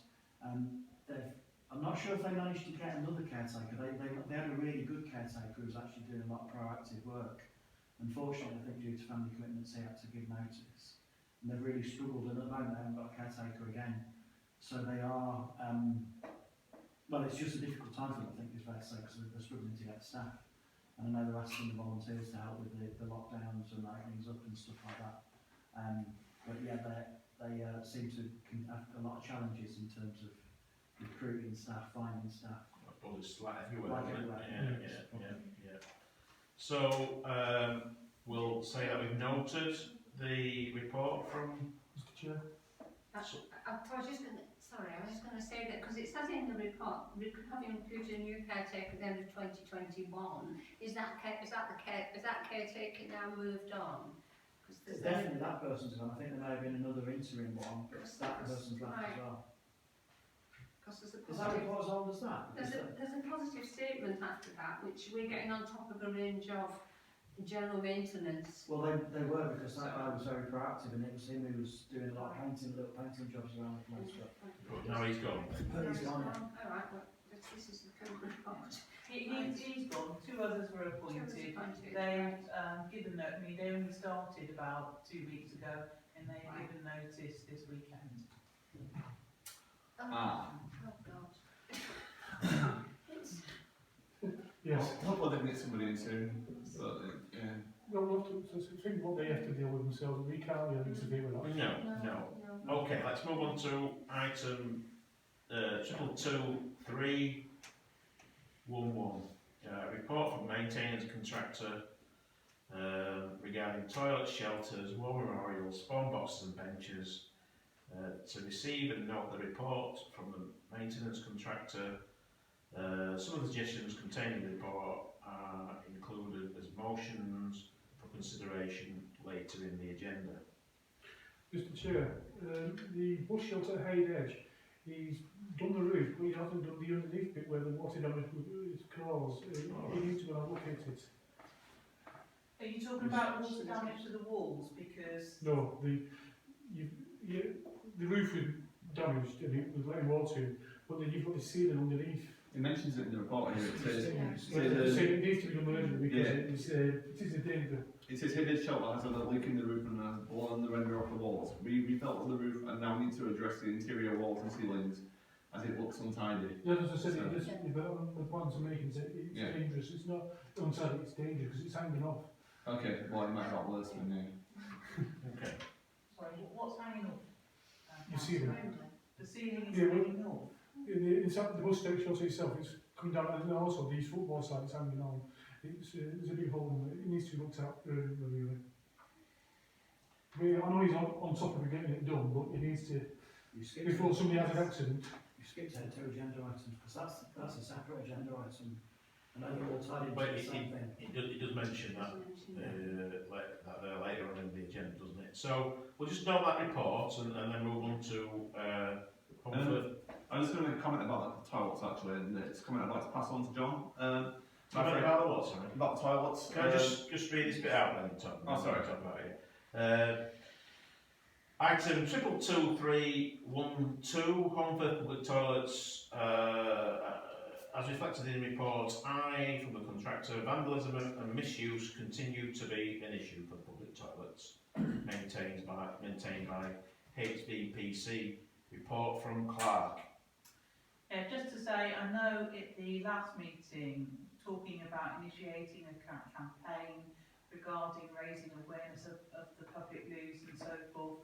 Not managed to do anything with that, but the loos are certainly valued because just last week I had a phone call from a person visiting Holmfirth. I'm just ringing in advance to check if we still have public loos and whether they were available. So, you know, it swings in roundabouts. We know it's an important resource that people do appreciate, but John and Alison have to do a lot of work to maintain it. To consider any further actions to be taken to reduce vandalism and misuse regarding Holmfirth public toilets. Tom? Yeah, well, I was going to say, a work mate from mine, Lee, was in Holmfirth a couple of weeks ago, and he used the toilets, and he actually said the cleanest public toilets he'd ever seen, and basically seen. So I'd like that comment passing on to John, and I used them as well yesterday. I used them last week, yeah. They're really clean. Yeah, they're really clean. Competitive, eh? But like, vandalism does happen, but John does seem to be on top of it and doing a good job with it. And the problem is, vandalism is a problem, I think, with all public toilets and like shelters and things like that. And it's bad that it's happening a lot at the moment. I don't know what we can really say to suggest to kind of make it better, but it's just, it's one of those things, I think. So, I was minded actually when I saw John's report because I was so angry about it, not about John's work, but about what he's having to deal with. That people write on Facebook all the time about people letting the dogs crap everywhere, and we've got people in this town that are abusing facilities that are visitors. Visitors. Yeah. But then some of that stuff must be late night locals and other things as well, looking at the timelines. But I do think people need to be told, one, that they're ours and that we pay for them, and also that some people are abusing them. But sadly, I don't think the people that do that, the types of people that there's no reason with, because why would you do that? But sadly, these people live amongst us, and it just sickens me that that's the type of stuff that our staff are having to put up with, really. So do we think is there anything that we can suggest that can be done to reduce vandalism and misuse? Anybody? Any ideas? Or 10 years ago, when there was a big problem with graffiti and vandalism, and ironically, when I started doing that kids' sports thing and all that, he cut it down because the kids had something to do. So maybe what the gentleman was doing before, in a way, might help that type of issue, because you give the kids something to do. Because I think that is sometimes it's bored of what creates this acts of criminality. I mean, apart from publicising the difficulties, and I guess that would probably be via the parish council, social media, and the website, perhaps. Can I suggest one thing? I've never been in those toilets, unlike everybody else here. Yeah, they are fantastic. You need to. When you go to some other places that have got public toilets, they've spent a lot of money making them virtually vandal-proof, haven't they? Everything's nailed down. It's all stainless steel. Is there a need for us to redesign it so that it's harder to smash up. I know we talked about putting a cage over the hand dryer and other things, and you know, removing coat hooks if they're going to get pulled off. But I mean, I think that's really sad, isn't it? Because you want to. It's really pleasant to go to a public toilet. It almost feels like you're at home. But generally, you go to these stainless steel boxes that are awful. But the reason they're like that is because people smash them up. And I just wonder if it is worth us spending some money on improving or reducing the risk of damage to them. I don't know if that's something that John's even got a view on. John's proposed that, hasn't he, in the mesh cage around the hand dryer in the disabled toilets, and if that's what John, you've got to make John's life easier, they'll probably try and pull the cage off. Yeah. That's what they're probably trying to do, but if it can stop it happening every 6 weeks, and maybe it happens once a year, it's a bonus, isn't it? It's an improvement, but I know what you mean, it's not great, but it is what it is, it's what we have to do. It's vandalism rather than theft though, isn't it? I mean, that somebody stole a lock on the toilet door, didn't they? Mr Chairman, if you've got to start doing that, we've lost. Yeah. You have to start putting things over hand dryers and things like that to stop the vandals, then we've lost. I agree. It's as simple as that. And people are going, if you make it look like a battleship, people are going, what the hell's happening in Home First? You know, I appreciate that the idiots in Home First, there's a lot of them, and they go out of the way to destroy things. How you stop it, I don't know. I'm sure. Without having patrols around every night, so get cops up every night, patrolling the streets, maybe we might just something, but again, they'll be watching for police and they'll wait until the police have been and gone, and then they'll go do whatever they need to do. I mean, you can't have, it's not like have cameras in the toilets, you can have cameras on the outside. So you could have a good idea who's done this and who's done what, and you know what time they're going in there and when they're doing it, but you're not going to stop them because you have to be there all the time. And they can go over times, and what can you do? It's just, it's one of those infuriating things, isn't it? I kind of agree with Donald, but if John's suggesting trying that metal cage around the hand dryer, it's not going to make the whole toilet look like a battleship. It's not going to make it look too bad. It makes John's life easier. It's worth trying, isn't it? I think. Jason. I kind of agree with Councillor Firth here. The problem is, you give you folks a challenge, they'll rise to it. And It's a challenge, Is it? Well, there is cameras on the top, so on the outside, from the across the pub, look down the post office on there. It will cover that area already. Oh, right, okay. So we have got that sort of CCTV already. I think the problem is vandalism, things like this, goes through a phase where kids get bored and then they move on. If you react to it, you're putting fuel to the fire. If you just Could be adults though, Jason, couldn't it? exactly, we don't do play No shop idea after what all. it is. But I think it could be the drunks from across the road, we don't know. Well, but then again, I doubt it because they'll be hopefully at work at that time of day. But I think the problem at the moment is that it's a thing we have to be in there at the moment. Yeah. If you start getting like daily, every afternoon, then we'll have to, but at the moment, I think we, as a community, I think we maybe need to put it on a Facebook page and say, look, this is a community toilet coming out of your money. Do you want your kids to do this to your money? So, are we in favour of? Sorry, Tom. So, no, it's okay. I'll just put one last thing. Like, maybe we could publicise it on the Parish Council's Facebook, because something that publicise things in the meetings. Something about what the toilets we're doing. Like at the moment, like John says at the end, overall the toilets are going okay. And okay is not good. It could go one way, it could go good, or it could go bad. It's okay at the moment, so let's hope it improves. We're at the point where we're thinking of doing nothing, let's hope it gets better, or we're just going to, and hope it doesn't get worse, I don't know. I suppose you just compare it against 2 years of probably very little use of the toilets. People weren't going out, were they? So, you're going to say something there? I was going to say, I suggest we agree to John's suggestion of a cage over the hand dryer in the disabled toilet, but don't do anything else because I'm not sure that, Does everybody else feel that's... I'll second that. Yeah, all those in favour? I'm undecided. Right, on to stone shelters. An insurance covers for the shelters was put on hold for 22-23 whilst the new insurer sought. The rough estimate obtained of the total cost replacing stone shelters will be used to seek a revised cost for adding the stone shelters to the insurance policy next year. Budget line 4740, maintenance of seats and shelters, shows a total of £1,998.53 of the £13,000 budget has been spent, leaving £11,001.47p, or 84.63% of the budget. As reflected in report I from the contractor, it is proposed that the stone shelter in Oldfield has the window and its frame knocked out to deter misuse of the shelter. The contractor has estimated that it will be 5 hours, it costs 5 hours of the contractor's time.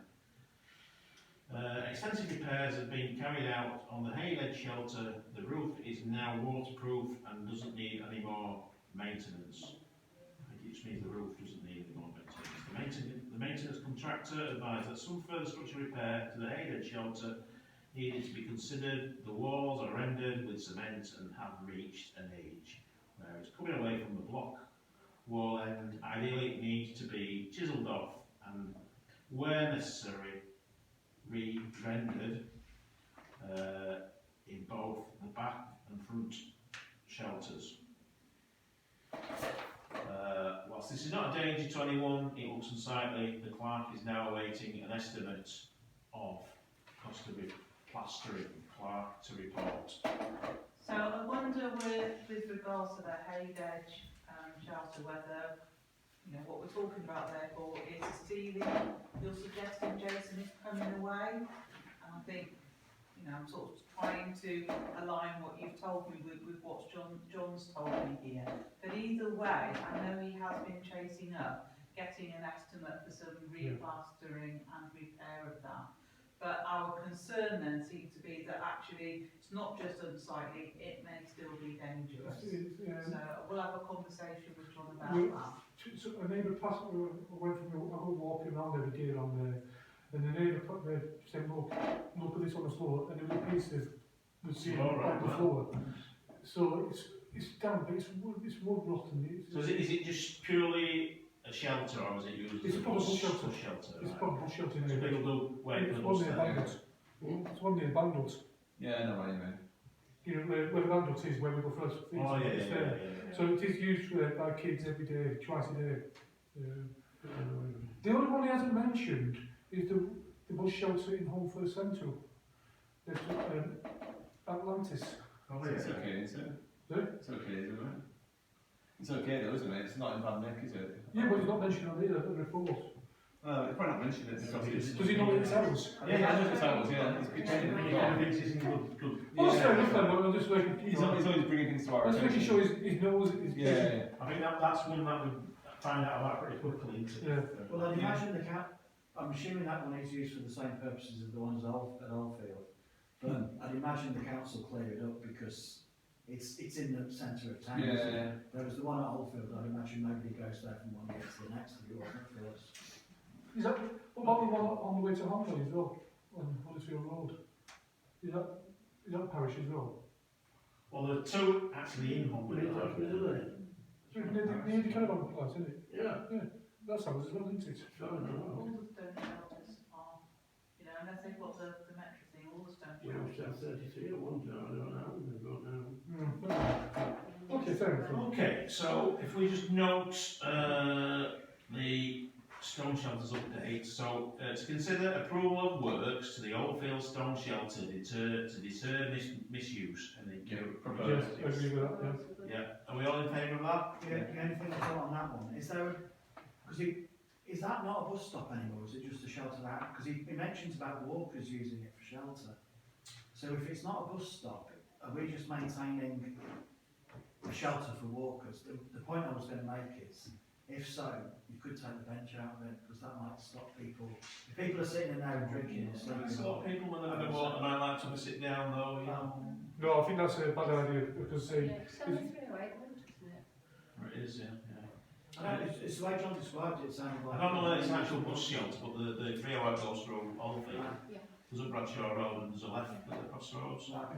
Generally find as well, if you do move a bench, there is an uproar, because there'll always be somebody who does use that bench, especially every day when they're walk. Yeah. So, yeah. So we'll approve that Yeah. works and Jim. And I'll notify the chairman and the vice chairman when I've got this estimate from John for the replastering and so forth. And Can we just sort of give them approval to get repairs done, then, you know, do. it won't that be easy then trying to do So that. do you want to do a proposal for that then, It's Jason? going to be proposed that once courts are finalised, that will get work done as soon as. And you want to second that? All in favour? That's everybody. Adopted phone boxes, item 222314. The adoption of Wooldale phone box is completed and completed on and repairs, renovation work completed, item J.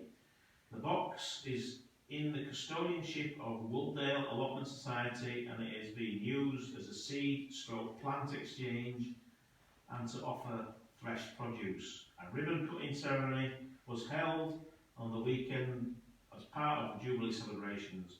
Councillor Brook and Councillors Brook and Blacker presiding.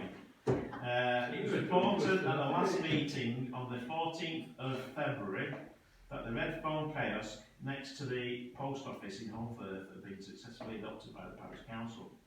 A definitive decision is yet to be taken about the use of the kiosk, what use of the kiosk can be put to.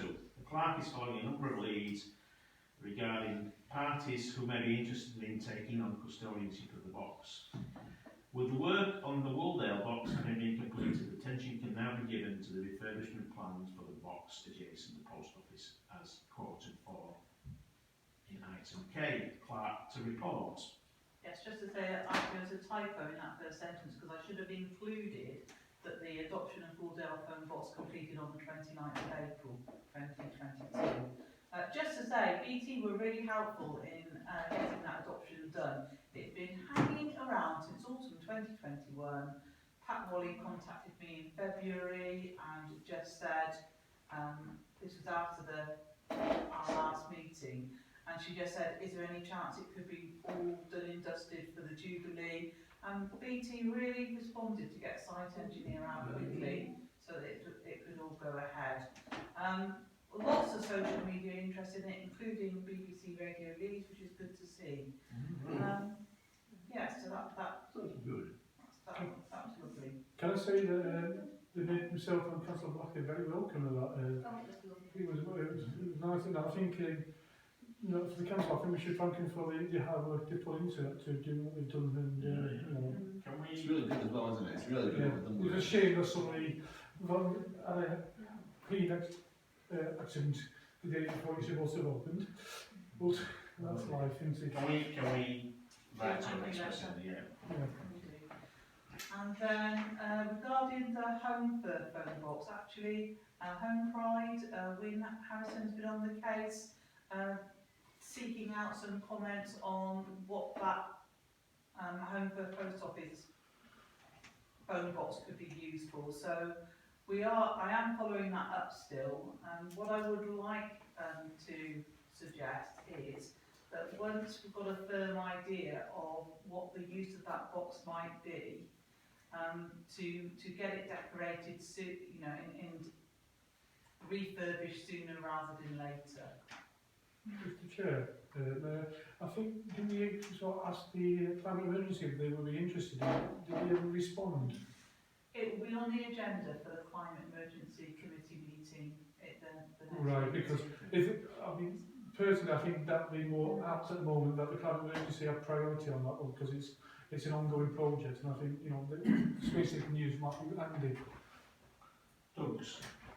Yeah, two thoughts on this.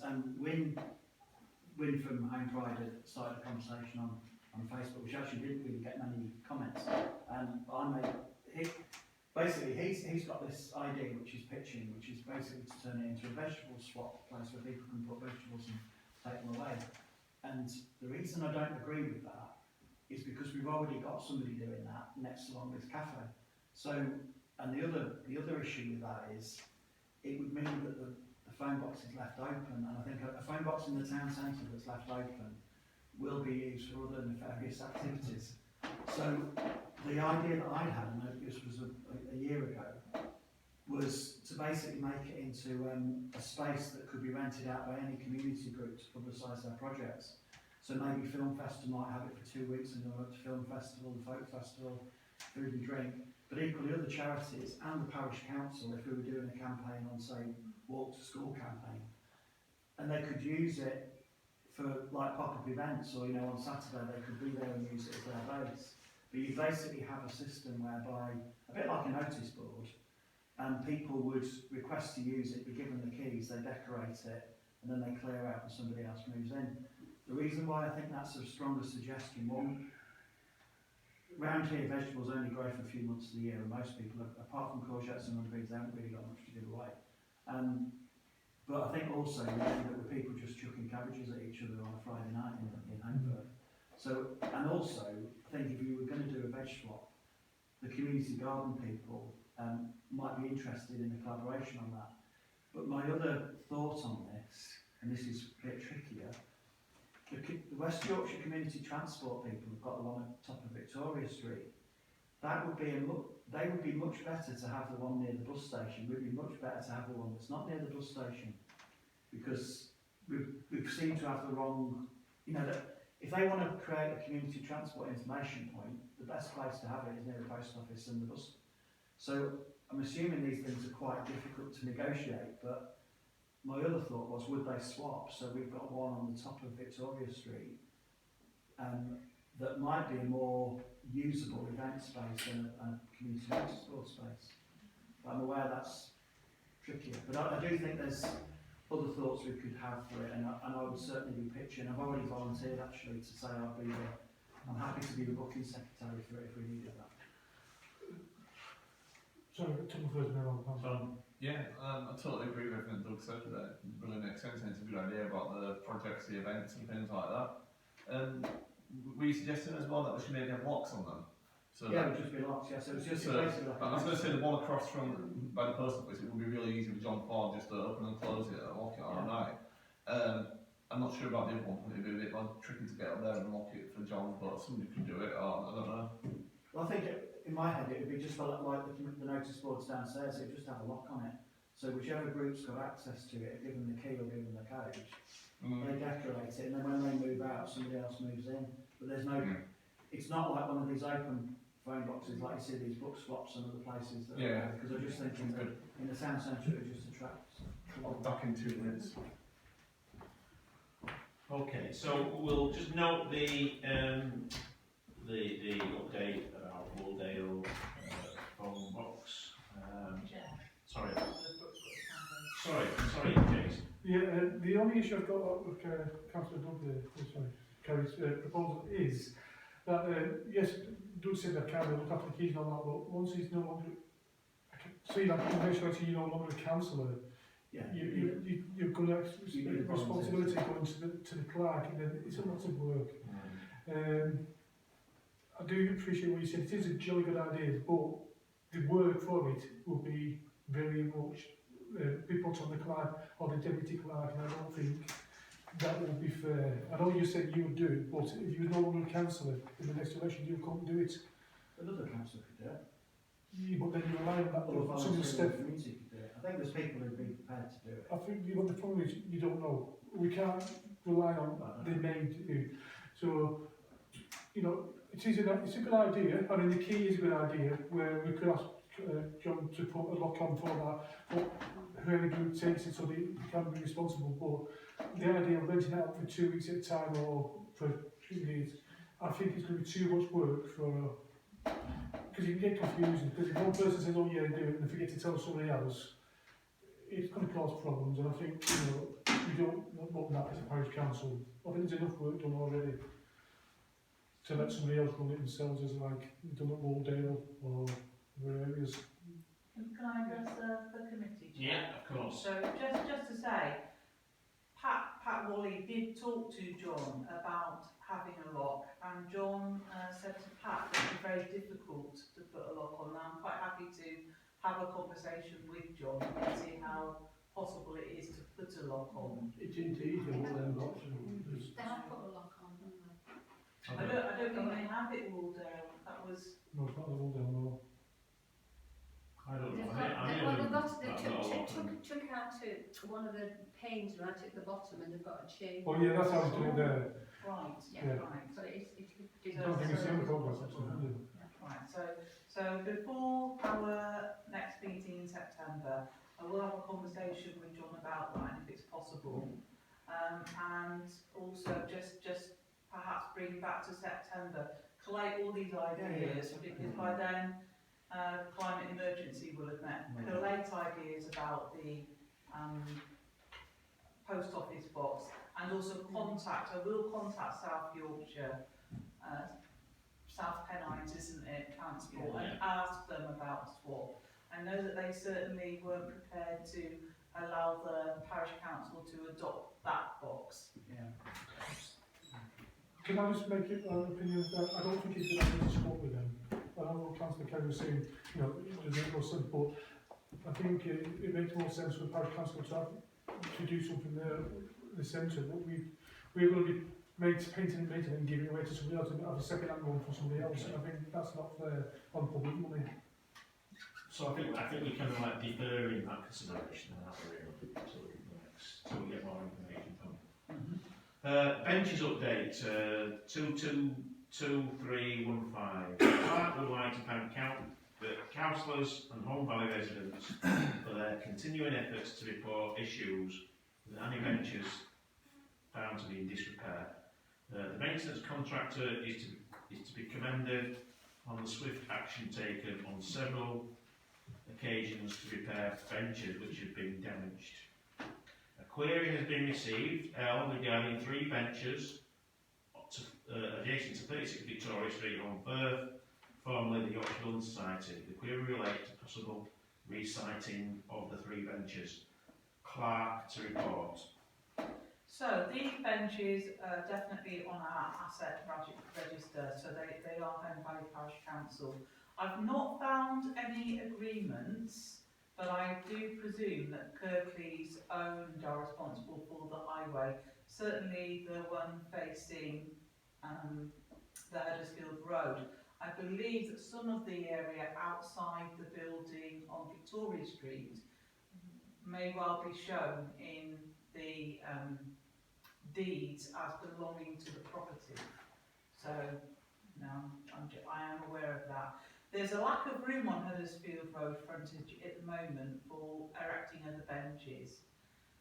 Maintaining public access to free benches is something I'm sure the parish council will be aware of, because in principle this takes away some benches because the business wants to operate a sort of cafe style seating outside. I could ask our maintenance contractor if the benches could at least be stored, and then take ideas as to where they could be recited. Yeah, I'll stop there. It's a bit of an odd request that we've had through. I'm really looking for a steer.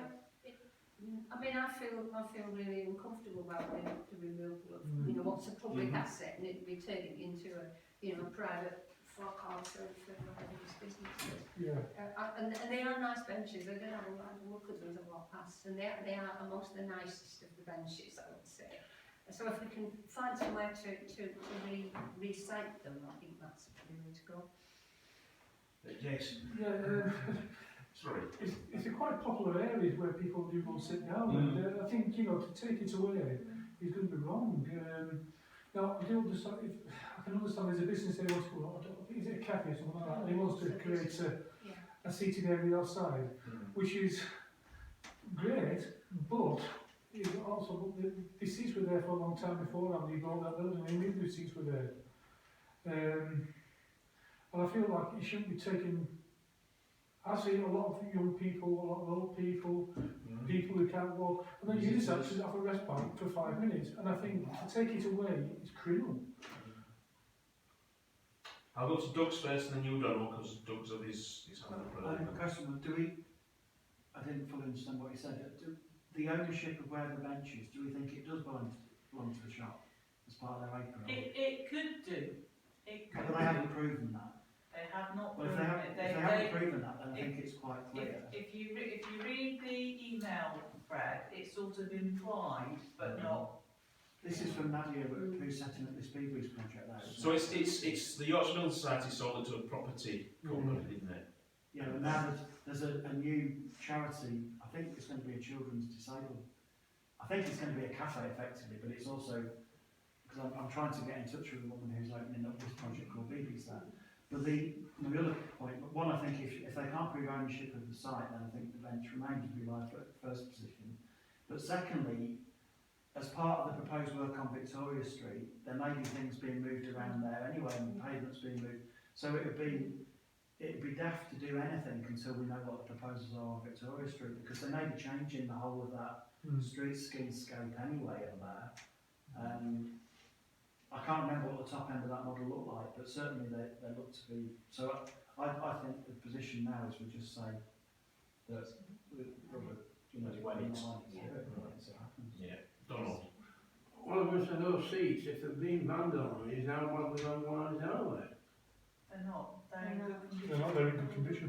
Well, I think they're just saying that they're on our property, we want you to move, or we think they're on our property, we want you to move them. Because we want to put some tables and chairs outside for people using cafe. It sounds I think there'll be a lot of upsurge on that one. Yeah, I don't think people will be happy, will they? I think do we have squatters' right on that? I don't know. Because the benches have been there for, I mean, I've been here 18 years. They've been there for 40 years to my knowledge. So that's what I'm saying, we sure we have squatters like that. Nobody's contested it. I think maybe what we need to do, Jenny, is to explain that there's a development plan for the town centre. Perhaps we should wait until we find out more about potentially moving benches elsewhere. I think it's a bit awkward really. So that new cafe is going in that building. They're going in there for a reason, because they want to be able to put some seating outside and people can sit outside and have the coffees or the drinks or the sandwiches or whatever that they buy. So if any benches are there, then they can't do it, or they're going to put their seats in front of our benches, and then people are not going to want to sit there anyway. But people like sitting there at the moment. It's just, it might be one of those things that it's like Home Firth is changing in the way it is, and we have to put them somewhere else. We have to put them over by where they're having the new car park bit above where the market is. I don't know. But if we have to move it, we have to do it. I'm sure they'll need planning permission to put tables and chairs out onto the public highway anyway. Well, I think if it's there, If it's their land, they don't have to, but won't they cap it if it's their land, and we've got squatters' right. So we don't know, do we? There's a couple of unknowns yet. There's whether or not they own it. I don't whether or not there's a want plan to tit for tat argument with a business in Home Firth about this. And I you want businesses to succeed. You don't want to rent a building. No, I get that. The point is though, you can't. A business can't just come and say, I want that shifting because I'm moving into this premises when there's stuff there already. Well, it's not. It's on their land. It's like when it was building society there or bank or whatever. It doesn't really matter. The benches outside. It's their land first, Tom. But if they do want to squat on public highway, to be honest, the plumbers aren't in Huddersfield outside the bus station. Squatting on public highway, put infrastructure in the Thank you, Jason. Yeah. They would get away with it. But I think in that case, they are unfortunately in conflict with us because we've got a bench there that we put there and we want to keep there. So they're going to have some proper conversation, not just say move the bench. So is that making it clear? That's absolutely fine, yes. So it's 9 o'clock now, and I know we've got like a 2-hour maximum. Are we happy to carry on for potentially another half an hour's worth of business? Yeah. Okay. We'll try and be quick.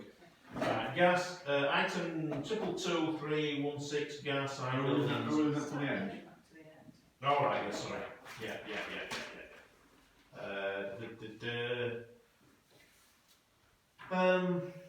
Projects, item 222-317, update regarding the dog waste strategy. Several. Can we just note it? Is there anything to report or? Clark to report. You're right, there's nothing else? Yeah. Please note it, okay? Removal of sharps, bins and bike lockers from Holmfirth Centre.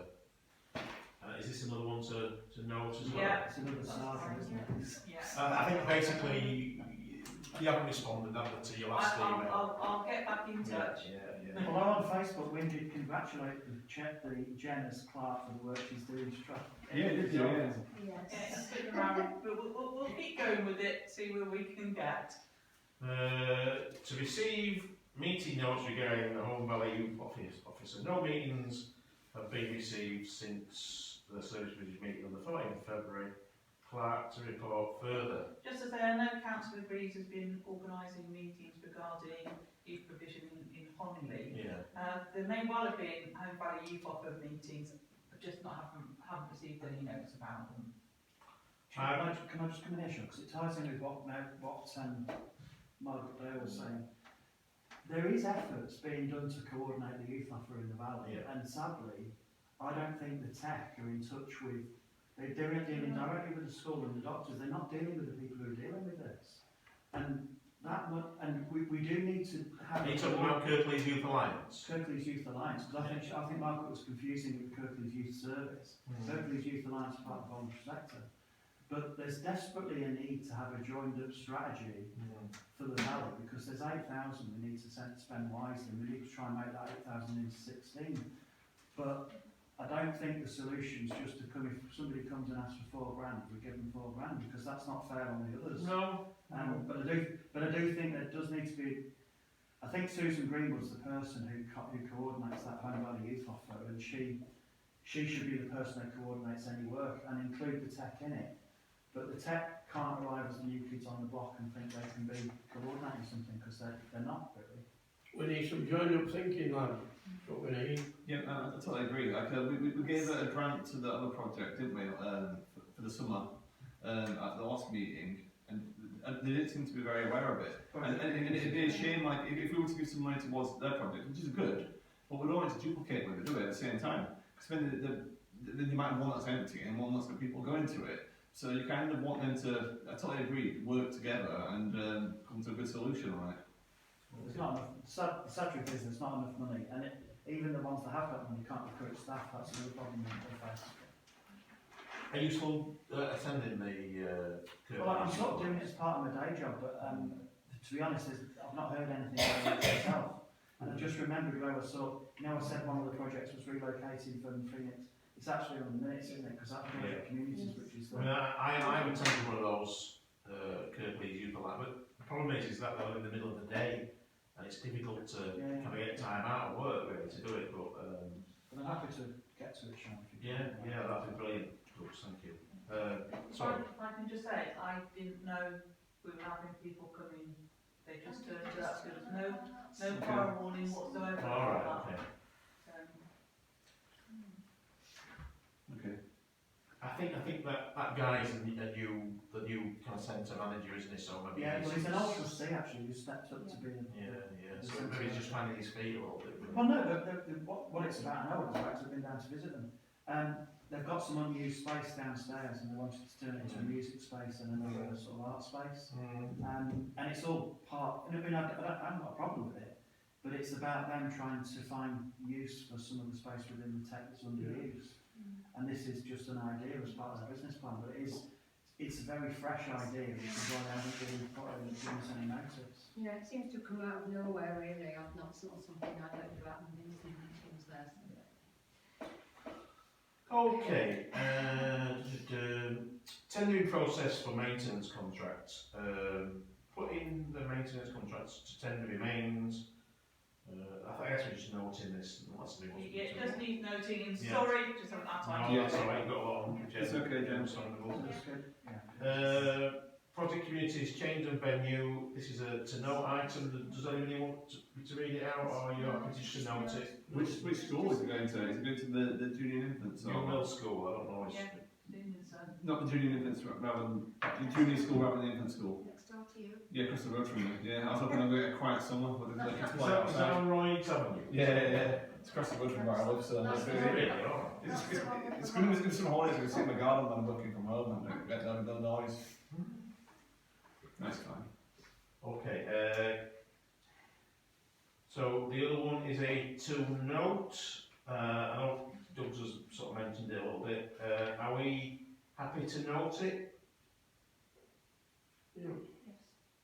Doug, have you got anything you want Yeah, to well, say? basically, this is because Kirklees Youth Alliance basically aren't delivering directly, they're coordinating, so they want to transfer the money they've been given to another group that's going to do the work anyway, that are called Enabling Youth, that come from Meltham. So really the product will remain the same, it's just that the people, so what I suggested was that they're contracted, Kirklees Youth Alliance are contracted with us effectively to deliver that programme. They want to subcontract it to Enabling Youth Alliance. So I think me and Jen thought, it was written in an exchange of emails, but effectively they just have their own internal service level agreement. And as long as we know that's happened, and they're still going to do the reporting, so it can all continue as, we haven't got a decision to make other than to note the subcontracting arrangement. Is that fair, Jen? Absolutely, yeah. So that service is still being delivered, but just not what we thought it was at the beginning of the process. It's another CIC, isn't it? Yeah. Keep ring again. I think it's Claire Baldwin CIC, Oh, is it? you know, yeah. Because her partner, they've got a business, youth work business from their other job. So, the final item on the agenda before we go into private session is 222-322 items for publicity. Toilets. Toilets. Toilets. I suppose we can't jump the gun and put anything about the asset transfer of the library yet, can we? The Wardale phone box has already gone on, hasn't it? Tell me. Is it worth asking if we publicising to see if anybody's got any suggestions about the phone Well, box? you could do that more openly, because at the moment Wynn's done it as part of a Home Pride longer post, and it could be a... Yeah. We could even post ourselves on our own page and then put that to the community. Yeah. So I would do, because then, and if we say it's for September, we need written proposals by September, that might make for quite an interesting meeting with people coming forward with different ideas. Yeah, good idea. I like it. Okay. Go into private session.